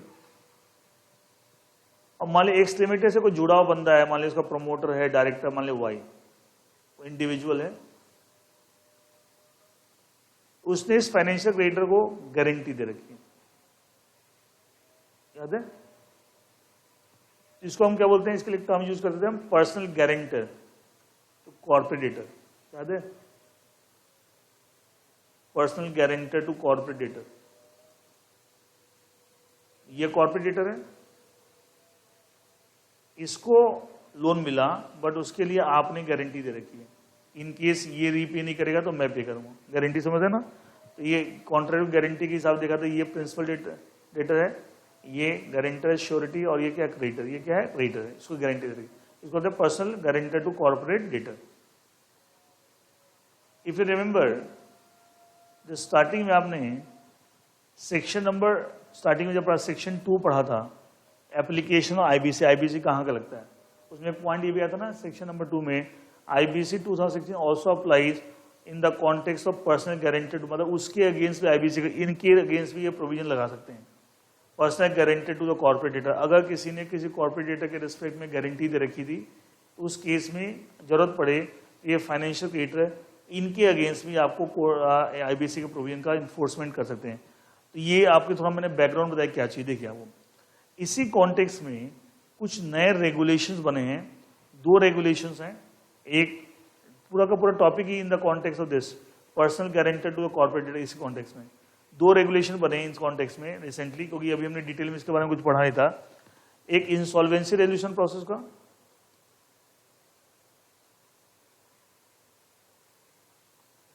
और एक आपका लिक्विडेशन प्रोसेस का। तो 2 regulations have been made, one in the context insolvency resolution process, in the context of personal guarantee to corporator, दूसरा लिक्विडेशन प्रोसेस। तो दोनों रेगुलेशन का प्रोविजन हम, अब प्रोसीजर ज्यादा है, मतलब बहुत टेक्निकल कुछ नहीं है, प्रोसीजर ज्यादा है, तो मैं एक करके बता दूंगा कि साहब वो क्या है। तो दो that two regulation will discuss in the context of the commencing the sorry in the context of this personal guarantee to. अच्छा एक और बात, ये जो पर्सनल गारंटर के इंडिविजुअल्स हैं, क्या है, इंडिविजुअल्स हैं, इसमें काफी सारे प्रोविजन, इफ यू रिमेंबर हमने पढ़ा था insolvency resolution of individual and partnership firm पढ़ा था, तो उसके बहुत सारे प्रोविजन यहाँ पे आपको अप्लाई होंगे।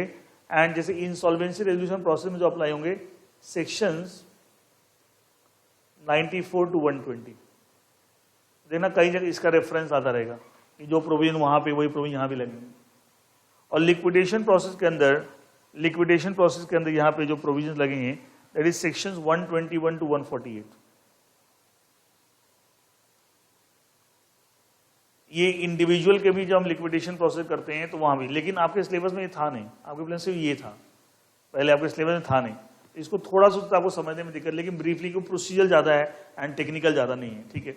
इट मीन्स जो प्रोविजन सेक्शन 94 to 120 हमने पढ़े थे इन the context of insolvency resolution of individual partnership firm, वो काफी हद तक सेम यहाँ लगेंगे। क्यों?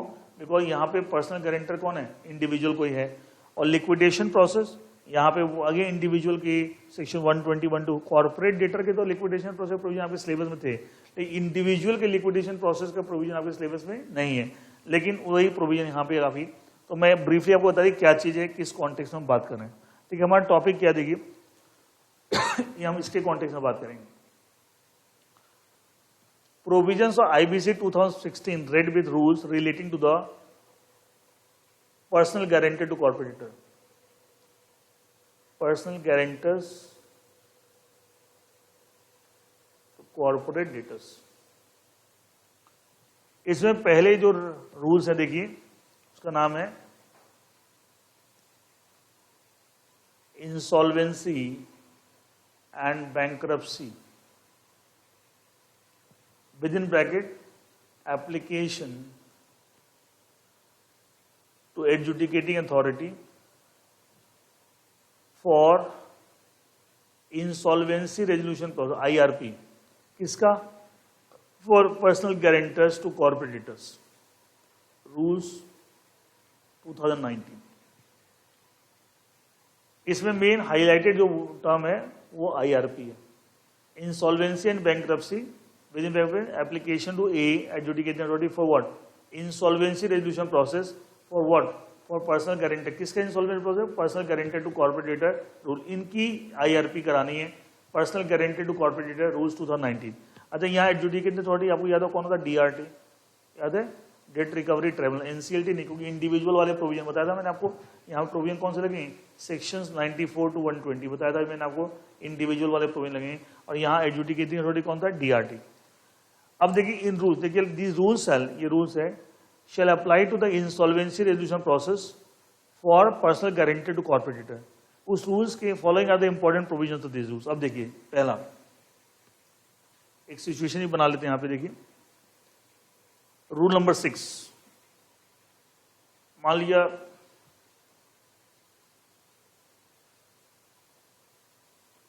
एक्स लिमिटेड कॉर्पोरेट डेटर है,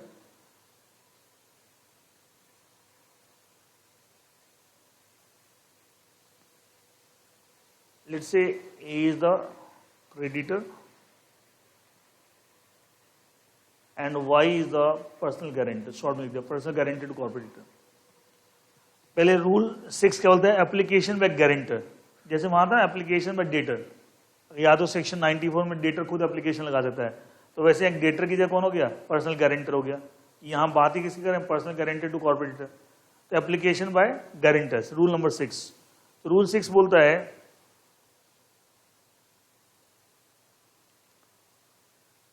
अगर गारंटर एप्लीकेशन लगाना चाहता है to the adjudicating authority DRT, ये लगा सकता है, उस केस में ये गारंटर जो एप्लीकेशन लगाएगा इसका प्रिस्क्राइब फॉर्म है, ये फॉर्म सारे कहां पे रखे, in this rules, in rules के साथ फॉर्म है, इन फॉर्म एप्लीकेशन का 2000 रुपए की फीस लगी, सब प्रोसीजर ज्यादा है।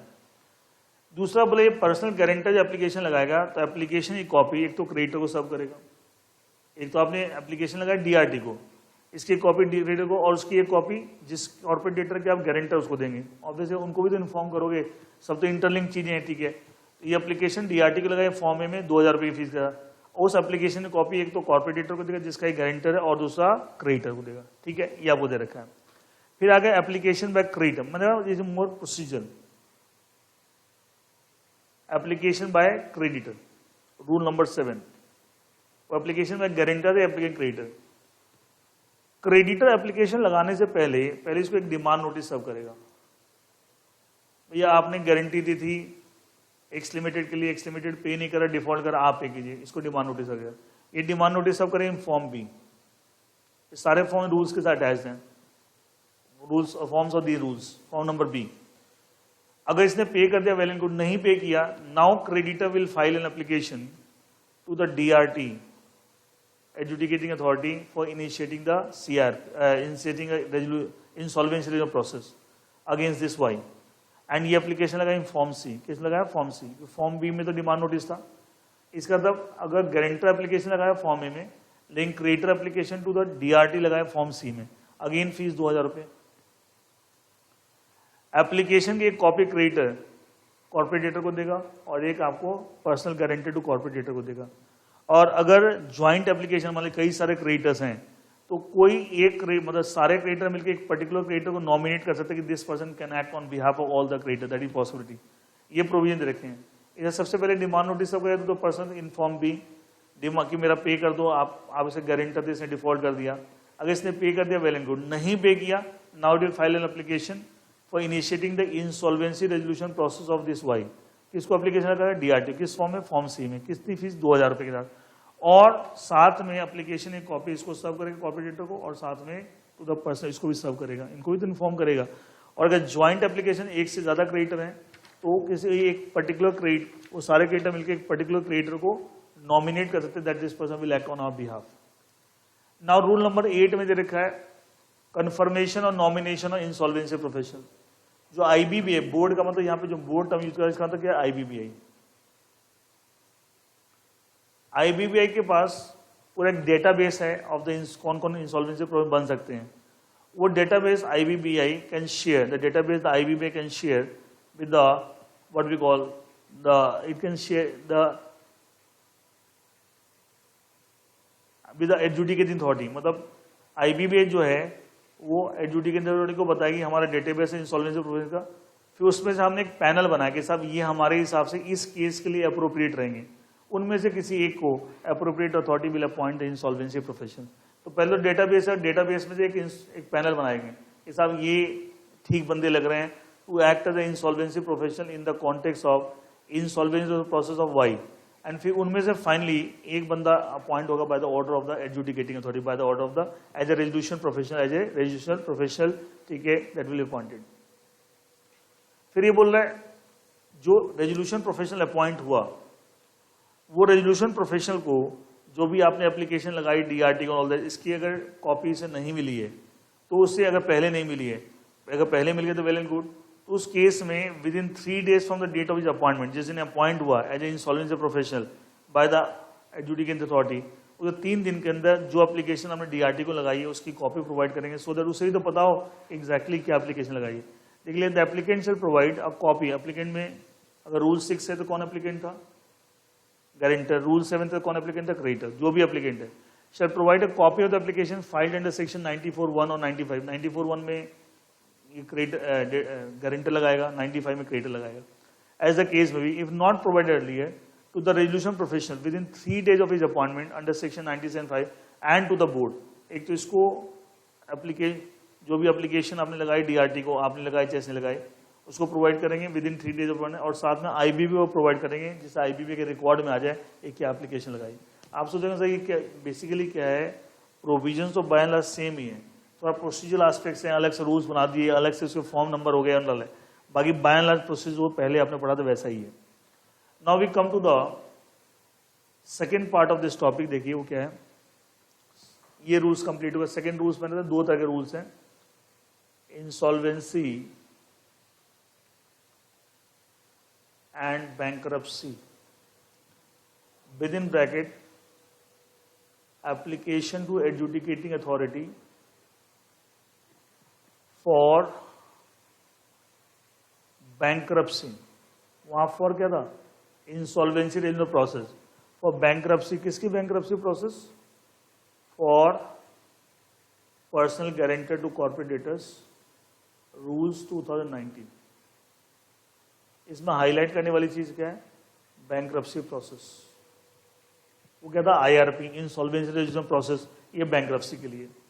अब मैं बताइए साहब, यहाँ पे जो सेक्शंस आपके जो पहले से सेक्शंस आपके 121 टू 148, ये सेक्शंस का रेफरेंस हो. देखिए लिखा, these rules shall apply to matters relating to bankruptcy. किसकी बैंक्रप्सी? और personal guarantors to corporate. Again वो एक लेते हैं, मान लो एक्स लिमिटेड आपका कॉर्पोरेटर है,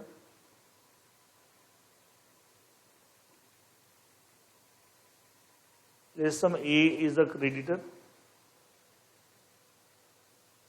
and Y is the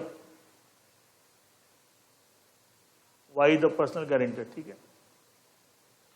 अब यहां एप्लीकेशन हम लगाएंगे to the DRT, adjudicating authority, for what? For bankruptcy process. वहां हम IRP के लिए कर रहे थे, यहां बैंक्रप्सी प्रोसेस के लिए करेंगे. For the bankruptcy process. देखिए सबसे पहले रूल नंबर 6, ये रूल इसके हैं, ध्यान रखना. वो रूल्स आप कंफ्यूज है, वहां रूल 6 वहां भी था, वो अलग रूल से. देखिए यहाँ बैंक्रप्सी प्रोसेस बीच में आ रहा है, वहां क्या था? इंसॉल्वेंसी रेजनल प्रोसेस था. ठीक है, IRP था, IRP ऑफ पर्सनल गारंटर. यहाँ बैंक्रप्सी प्रोसेस, ये अलग रूल्स है, वो अलग रूल्स है. दो रूल्स हैं in the context of personal guarantor to corporate debtor, एक IRP के लिए और एक बैंक्रप्सी प्रोसेस के लिए. इसका रूल नंबर 6 क्या बोलते? देखिए,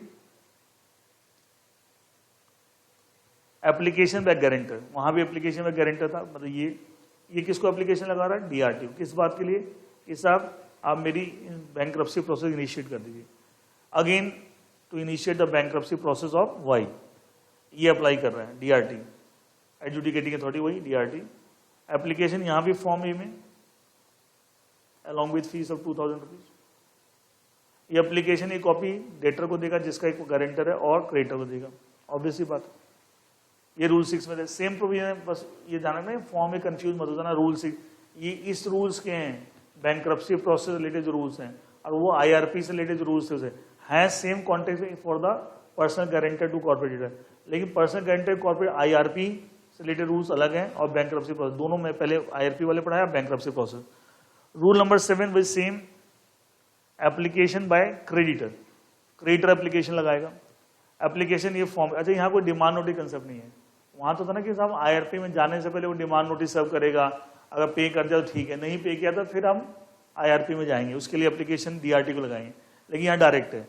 यहाँ रूल 7 दे रखा, creditor will make the application to the DRT to initiate the bankruptcy process of Y in form B along with the fees of 2000 rupees. और जो एप्लीकेशन DRT को लगाएगा उसकी एक कॉपी कॉर्पोरेटर को, और उसकी एक कॉपी आपको to the personal guarantor to the corporator. और अगर एक से ज्यादा क्रेडिटर्स हैं तो वो सारे क्रेडिटर मिलकर दे में नॉमिनेट वन पर्टिकुलर क्रेडिटर कि आप हम सबके बिहाफ पे एक्ट करेंगे. वो सेम काइंड ऑफ प्रोविजन दे. अच्छा, अब यहाँ पे अगेन IBBI जो है, इसका डेटाबेस ऑफ इंसॉल्वेंसी प्रोफेशंस है, वो डेटाबेस शेयर करेगा विद द एडजुडिकेटिंग और DRT. फिर DRT उनमें से देखेंगे साहब कौन कौन से बंदे अप्रोप्रिएट है to act as a bankruptcy trustee, या रेजोल्यूशन प्रोफेशन नहीं, बैंक्रप्सी ट्रस्टी. याद है, ऐसे टर्म हमने पहले भी डिस्कस किए थे इन the context individuals and all that. क्या बैंक्रप्सी ट्रस्टी. एक पैनल बनेगा कि साहब ये लोग सही हैं आउट ऑफ डेटाबेस, उनमें से उस पैनल में से किसी एक बंदे को आपको on the recommendation IBBI DRT will appoint as a bankruptcy trustee. DRT will appoint as a bankruptcy trustee. Rule number 8 में दे रखा है. फिर पब्लिक नोटिस देख क्या चाहिए, ये तो बात होगी. अच्छा, इस कॉर्पोरेट डेटर के अगेंस्ट और कॉर्पोरेट डेटर के अगेंस्ट उस लिंक इसकी भी लायबिलिटी, इसने पे नहीं किया तो इसकी भी लायबिलिटी आ गई. जितने भी क्लेमेंट मतलब जितने भी क्रेडिटर्स हैं, क्या उन सबको इन्फॉर्म करना चाहिए कि साहब ये डिफॉल्ट किया तो जो भी क्लेम, तो उसका एक पब्लिक अखबारों में नोटिस छपेगा. वो नोटिस आपको एडजुडिकेटेड अथॉरिटी अखबारों में छपवाएगा, inviting the claims from all the creditors of this corporate. अच्छा, जो भी इसके क्रेडिटर हैं उनका क्लेम इसके अगेंस्ट तो ही है, और ये पे नहीं करते सर इसके अगेंस्ट है क्योंकि ये गारंटर है. या जितने भी क्लेमेंट्स है उनसे in order invite the claims, एक पब्लिक नोटिस अखबारों में छपवाएगा कौन? Adjudicating authority. अच्छा, एडजुडिकेटिंग अथॉरिटी खुद करे या ये भी कर सकता है इट में ऑर्डर द बैंक्रप्सी ट्रस्टी। अब तो अपॉइंट हो चुका कि आप क्या कीजिए, इस तरह का नोटिस, पब्लिक नोटिस छपवाइए, inviting the claim from all the creditors of this particular corporate debtor.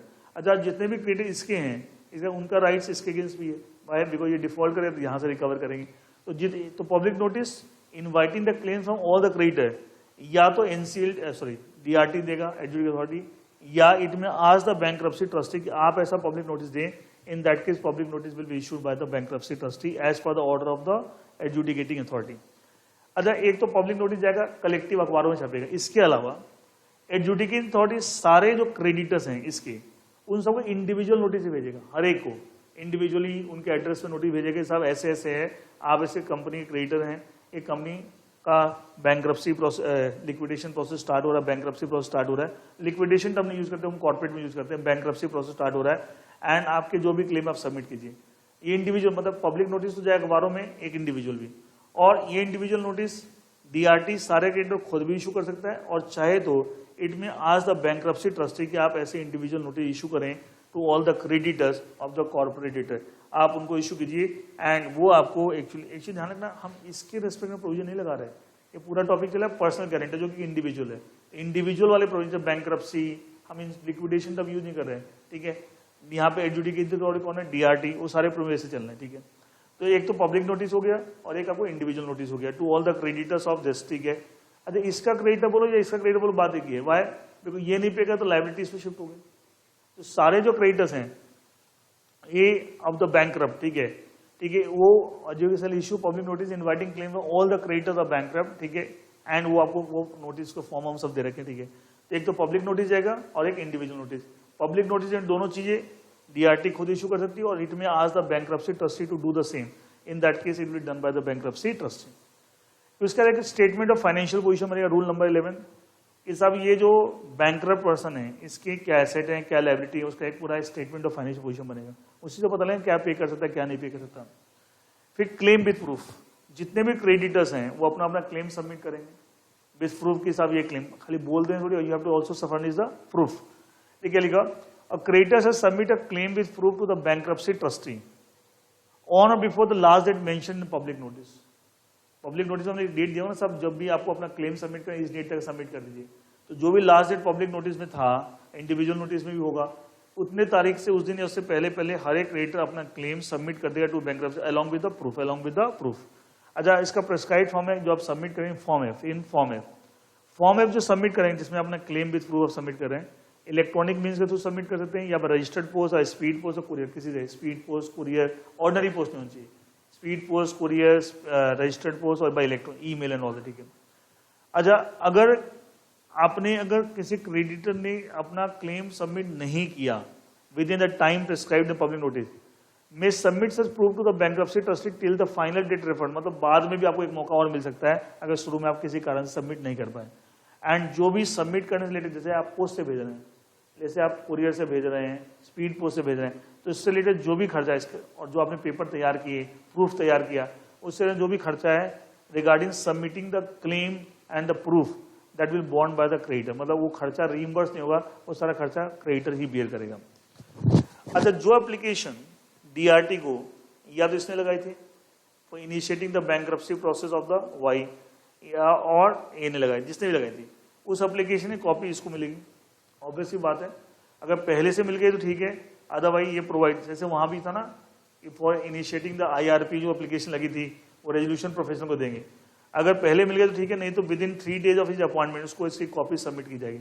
जिसने भी अप्लाई किया, इसने अप्लाई किया तो ये देगा, इसने अप्लाई किया तो ये देगा, ठीक है। और एक कॉपी आईबीबीआई को देंगे फॉर इट्स रिकॉर्ड, ठीक है, within 3 days of the date of the appointment, within 3 days of date of appointment. और लास्ट में एक प्रोविजन रहेगा, rule number 15, restriction on bankrupt. ये एक बार बैंक्रप्ट डिक्लेयर हो गया, मतलब प्रोसेस स्टार्ट हो गया, मतलब बैंक्रप्सी प्रोसेस स्टार्ट हो गया, तो ये कोई भी कमर्शियल ट्रांजेक्शन 1 लाख या उससे ज्यादा की नहीं कर सकता। इसके ऊपर एक रेस्ट्रिक्शन लग जाएगी, जब तक बैंक्रप्सी प्रोसेस चल रही है अगेंस्ट यू, आप 1 लाख से ज्यादा की कोई फाइनेंशियल ट्रांजेक्शन नहीं करेंगे। क्योंकि देखिए, एक तरफ आपकी बैंक्रप्सी प्रोसीडिंग चल रही है और दूसरी तरफ बड़े बड़े ट्रांजेक्शन कर रहे हैं, तो पहले आपके अगर पैसा है, don't you think that will utilize for repaying the creditors to repaying, that's why इस तरह की रेस्ट्रिक्शन लग जाएगा ऑन द बैंक्रप्ट।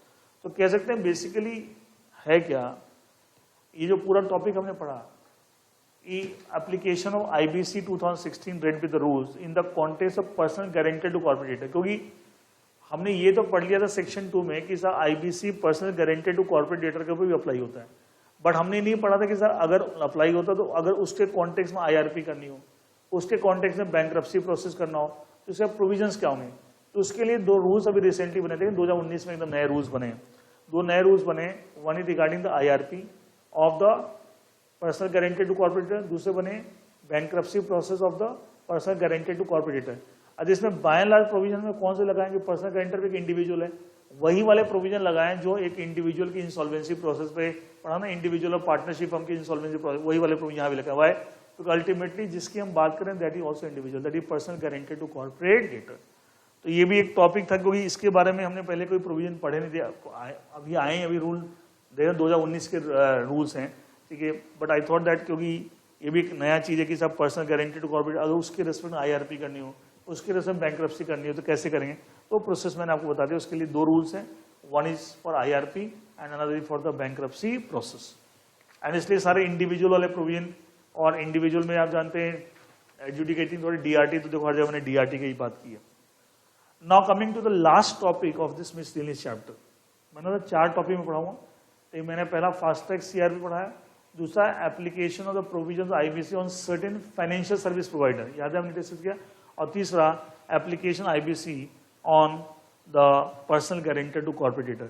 लास्ट एक आपका टॉपिक है आपका मिसलेनियस चैप्टर के अंदर liability for prior offences sector section 32A। ये सेक्शन 32A नया ऐड हुआ by amendment. 4th topic liability for prior offences etcetera section number 32A of IBC, insolvency and bankruptcy code 116, उसका section 32A एक नया section है आपको add हुआ है। अमेंडमेंट से एक्चुअली एक ऑर्डिनेंस आया है आपका, ठीक है, एंड वो ordinance that is the IBC insolvency and bankruptcy code ordinance amendment, sorry IBC, उसका नाम है आईबीसी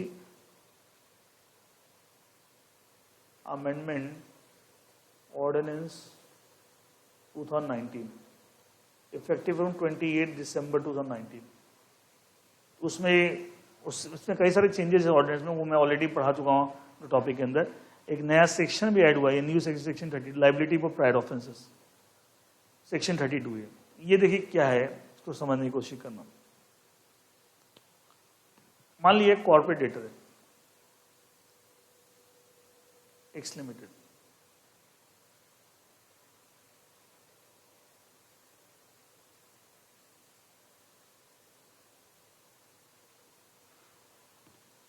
और इसके पहले से ए was the person having the control और ओवर द कॉर्पोरेट डेटर, मान लीजिए इसका प्रमोटर था या जो भी जिसका भी कंट्रोल था। अब मान लीजिए इसका ये सीआरपी में चली गई, रेजोल्यूशन प्लान भी बन गया, अप्रूव भी हो गया। नाउ इसका चार्ज कोई बी ले रहा है, new person, new promoter, new person taking the charge, control, management, ये आ गया। हमने पढ़ा था रेजोल्यूशन प्लान में मर्जर, टेक ओवर ये सब भी हो सकती है, ठीक है। मान लीजिए ऐसा कुछ हो रहा है, सोच के देखिए सीआरपी कमेंस होने से पहले इस कॉर्पोरेट डेटा ने कुछ डिफॉल्ट्स कर रखे हैं, को ऑफेंस कर रखा है। अगर वो ऑफेंस के रेस्पेक्ट लायबिलिटी कंटिन्यू रहेगी तो लायबिलिटी इसके ऊपर आ जाएगी। तो लॉजिकली क्या will also create a hurdle कि साहब इसकी इंसॉल्वेंसी जो है वो रिजॉल्व ही ना हो, क्योंकि लेगा नहीं, बोले साहब पहले के जो ऑफेंस कमिट हुए थे वो सब हमारे पर पास हो जाएंगे, तो वो एक हर्डल क्रिएट करेगा। क्योंकि नया बंदा बोले साहब why should I take this kind of responsibility, कि भाई जो सीआरपी कमेंट्स होने से पहले जो ऑफेंसेस कॉर्पोरेट डेटा ने किए भी हैं, तो उसके रेस्पेक्ट में लायबिलिटी मुझे पास ऑन नहीं होनी चाहिए, मतलब ए की लायबिलिटी बी को पास ऑन नहीं होनी चाहिए, क्योंकि अगर होगी तो that person be will not, any person will not be ready to become resolution applicant, he will not submit the resolution plan, will it defeat the very purpose of revival और insolvency resolution process? वो insolvency resolve ही नहीं हो पाएगी and as a result IBC का जो purpose है वो defeat हो जाएगा। इस कारण से सेक्शन 32A इंट्रोड्यूस किया गया है। तो ये सब प्रैक्टिकल डिफिकल्टीज फेस कर इंडस्ट्री में कि कहाँ का दिक्कत आ रही है। वो क्या गया, अगर मान लें इसकी CRP हुई, इसका रेजोल्यूशन प्लान बन गया और एडजुडिकेटिंग NCLT ने अप्रूव कर दिया, अगर जो बंदा अब इसका चार्ज ले रहा है, जो चार्ज जैसे B, वो पहले से इसका मैनेजमेंट कंट्रोल नहीं था, नया बंदा है, और पहले से जिनका मैनेजमेंट कंट्रोल था उनसे ना ही रिलेटेड पार्टी है और ना किसी भी इन्वेस्टिगेटिंग अथॉरिटी के पास इसके अगेंस्ट कुछ भी ऐसा प्लान एविडेंस है जिसे प्रूव होता है कि साहब इसमें जो गड़बड़ियां हुई जिसकी वजह से ये इंसॉल्वेंसी में चली गई, उसमें कहीं ना कहीं बी ए के साथ था एंड ऑल दैट, कहीं मतलब देयर इज नो रिलेशन, मतलब he has not colluded, he has not can से abetted in doing the wrong thing जिसकी वजह से इंसॉल्वेंसी स्टार्ट हुई। मतलब बी का ए से कोई नाता नहीं, ना तो खुद ये इन्वॉल्व है इसकी मैनेजमेंट में पहले से, ना इससे रिलेटेड पार्टी है, ना इसने इन्वेस्टिगेटिंग अथॉरिटी के पास जो भी एविडेंस उसके हिसाब से प्रूव होता है कि बी का कोई भी रोल नहीं था, इसकी जो भी प्रॉब्लम हुई इसके अंदर, जो भी जिसके से इंसॉल्वेंसी में आ गई, इसमें कोई भी इसका कोई अबेटमेंट या ऐसा कोई कॉल्यूजन इसके साथ इसकी मिली भगत थी, कुछ भी नहीं है। ऐसे केस में लॉ बोलता है, सेक्शन 32 बोलता है, ऐसे केस में क्या होगा कि जब इसका चार्ज नए बंदे के हाथ में चला गया, रेजोल्यूशन प्लान अप्रूव हो गया, तो जो भी ऑफेंसेस कॉर्पोरेट डेटर ने किए थे prior to the commencement of CRP commence होने से पहले जो ऑफेंस किए थे उसके रिस्पेक्ट में जो लायबिलिटी अराइज हो सकती है वो सीज हो जाएगी। वो सीज मतलब वो लायबिलिटी नहीं रहेगी, that will come to an end. It mean इसके ऊपर कोई बर्डन नहीं आएगा। क्या will it be encouragement factor, encouraging factor, जिसकी वजह से लोग आपको आगे जब बढ़ चढ़ के आगे आएंगे to take the purchase the company which are in to trouble and all that, ठीक है, दैट्स आइडिया। तो बोला अगर कोई इसने ऑफेंस किया प्रायर टू कमेंस सीआरपी, उसकी रेस्पेक्ट जो लायबिलिटी वो सीज हो जाएगी अगर रेजोल्यूशन प्लान अप्रूव हो गया और जो नया बंदा चार्ज ले रहा है वो बंदा पहले से मैनेजमेंट कंट्रोल में नहीं था, ना पहले से मैनेजमेंट कंट्रोल से रिलेटेड पार्टी है, ना उसके पहले वाले जो बंदों ने यहाँ गड़बड़ की थी उसके साथ कोई कॉल्यूजन या abetment as per the evidence with the investigating authority, ऐसा कुछ भी नहीं है। Then this person if the charge, तो यहाँ की कोई भी लायबिलिटी इस पर शिफ्ट नहीं होगी एंड वो सीज हो जाएगी। वो सीज हो जाएगी the moment resolution plan is approve by the NCLT, वो लायबिलिटी सीज हो जाएगी। दैट इज दोनों things a very important provision from the industry point of view. Otherwise बहुत सारे इंसॉल्वेंसी जो रिजॉल्व हो रही वो होगी ही नहीं। अच्छा, इसमें एक बात और लिख दी उन्होंने, ये बोले सर जैसे रेजोल्यूशन प्लान अप्रूव होगा वो लायबिलिटी सीज हो जाएगी। हो सकता है रेजोल्यूशन प्लान अप्रूव होने से पहले, मतलब सीआरपी कमेंस होने के बाद और रेजोल्यूशन प्लान अप्रूव होने से पहले किसी ने इसके अगेंस्ट कोई प्रोसिक्यूशन फाइल कर दिया कोर्ट में या कहीं केस फाइल कर दिया, तो लॉ बोलता अगर ऐसा हो गया वो प्रोसिक्यूशन प्रोसीडिंग स्टार्ट हो गई है, लेकिन the moment resolution plan is approve और वो कंडीशन फुलफिल होनी चाहिए कि साहब वो जो नया बंदा है he is nowhere related with the previous one, ना पहले खुद इन्वॉल्व था ना पहले वाले बंदे से रिलेटेड है एंड कहीं भी इसकी कोई इन्वॉल्वमेंट नहीं है। अगर वो कंडीशन फुलफिल होती है तो अगर प्रोसिक्यूशन प्रोसीडिंग स्टार्ट हो गई ड्यूरिंग सीआरपी, जैसे रेजोल्यूशन प्लान अप्रूव होगा वो प्रोसिक्यूशन प्रोसीडिंग्स क्वैश हो जाएंगी and it will no longer be in existence, वो हट जाएंगे। अच्छा, ये तो थी सब कॉर्पोरेट डेटर की पर्सनल लायबिलिटी। और कॉर्पोरेट डेटर की पर्सनल लायबिलिटी का मतलब इसकी मैनेजमेंट की पर्सनल लायबिलिटी जो कि नए बंदे के ऊपर नहीं आएगी, ठीक है। लेकिन अब इस कॉर्पोरेट डेटर को ये एक्वायर करा बी, उसका मतलब बिजनेस को एक्वायर कर, उसके एसेट्स को एक्वायर करा, तो सेक्शन 32 में फर्दर ये भी लिखा हुआ है कि अगर ये बंदा पहले से मैनेजमेंट कंट्रोल में नहीं था, ना पहले से मैनेजमेंट कंट्रोल के पार्टी से रिलेटेड पार्टी है, ना इसने किसी तक इसके साथ मिली भगत थी as per the investigation evidence with the investigating authority, तो इसके जो एसेट्स हैं, प्रॉपर्टीज हैं, जो रेजोल्यूशन प्लान का पार्ट है, जो रेजोल्यूशन प्लान में बी एक्वायर कर रहा है, उस एसेट्स और प्रॉपर्टी अगेंस्ट भी कोई लायबिलिटी नहीं रहेगी। सोच के देखिए, बी ने रेजोल्यूशन प्लान के अंदर इसके कुछ एसेट्स प्रॉपर्टी को एक्वायर कर लिया। अच्छा, वही एसेट्स और प्रॉपर्टी को बाद में हम क्या करते हैं, लायबल उससे रिकवरी कर रहे हैं फॉर सम ऑफेंस, रिकवरी कर रहे हैं of the fine penalty for some offence committed by corporator prior to the commencement of CRP. Logically कितना गलत, ये बंदा बोलेगा कि जो मैंने एसेट पैसे देके प्रॉपर्टी ऑफ द एक्वायर की अंडर रेजोल्यूशन प्लान और इस कॉर्पोरेट डेटर ने पहले कोई डिफॉल्ट किया था, ऑफेंस किया था, उसके रेस्पेक्ट में कोई फाइन लायबिलिटी अराइज होगी, वो लायबिलिटी आप उस एसेट से रिकवर कर रहे हैं जो एसेट मैंने परचेज कर लिए, तो लॉ बोलता है उस एसेट के ऊपर भी कोई लायबिलिटी नहीं रहेगी। That will also no action shall be taken against the property of the corporator which is acquired under resolution plan and the person who is acquiring was already not a part of the management, not related with that person, not involved in any kind of thing.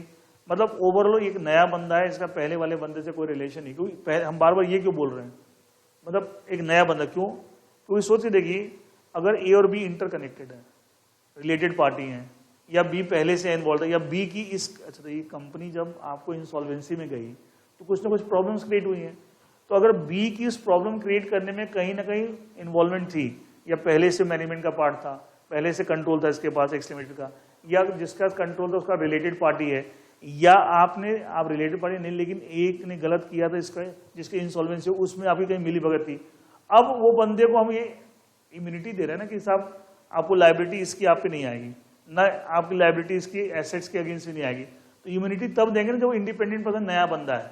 लेकिन सोच के देखो अगर हम बोले condition नहीं लगाए, सोच के देखो ए क्या करे, पहले कंपनी के अंदर पूरा मेस क्रिएट कर दे, फिर सारी इंसॉल्वेंसी चली गई, फिर अपना ही बंदा अपना रिलेटेड पार्टियां प्लान कर दे, मतलब तुम एक्वायर कर लो बहुत सस्ते में, क्योंकि रेजोल्यूशन में क्या होता है आपको जिसकी वैल्यूएशन 100 रुपए की, मैं एग्जांपल 100 रुपए की चीजें वाले 20 रुपए मिल जाती है, 15 रुपए इतने मिल जाती है।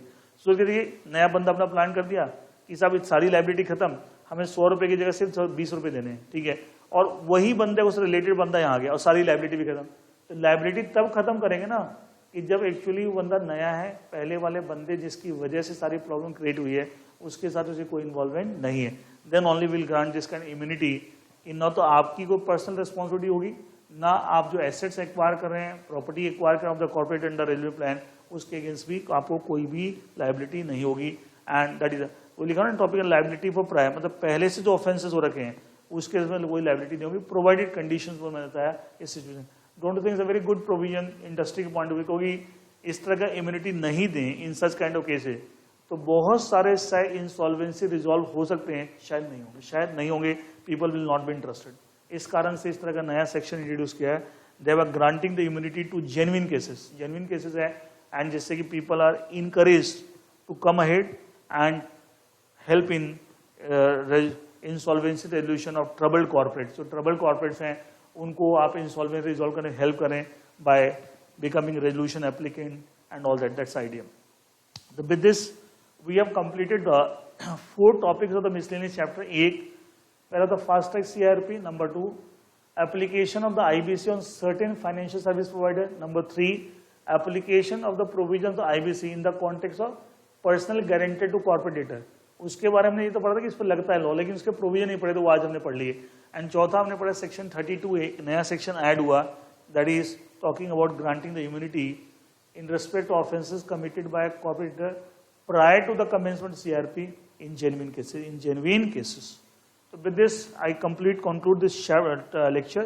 I hope ये सब आप एक miscellaneous टॉपिक की तरह पढ़ लीजिएगा, एंड मेरे हिसाब से इनमें से कुछ ना कुछ एग्जाम में आ सकता है, रिसेंट नई चीजें हैं एंड इंडस्ट्री के पॉइंट ऑफ बहुत रेलेवेंट है, बहुत इंपॉर्टेंट है, that's why I have discuss all this things as a separate portion, that is the miscellaneous chapter and 4 topics we have discussed. Thank you.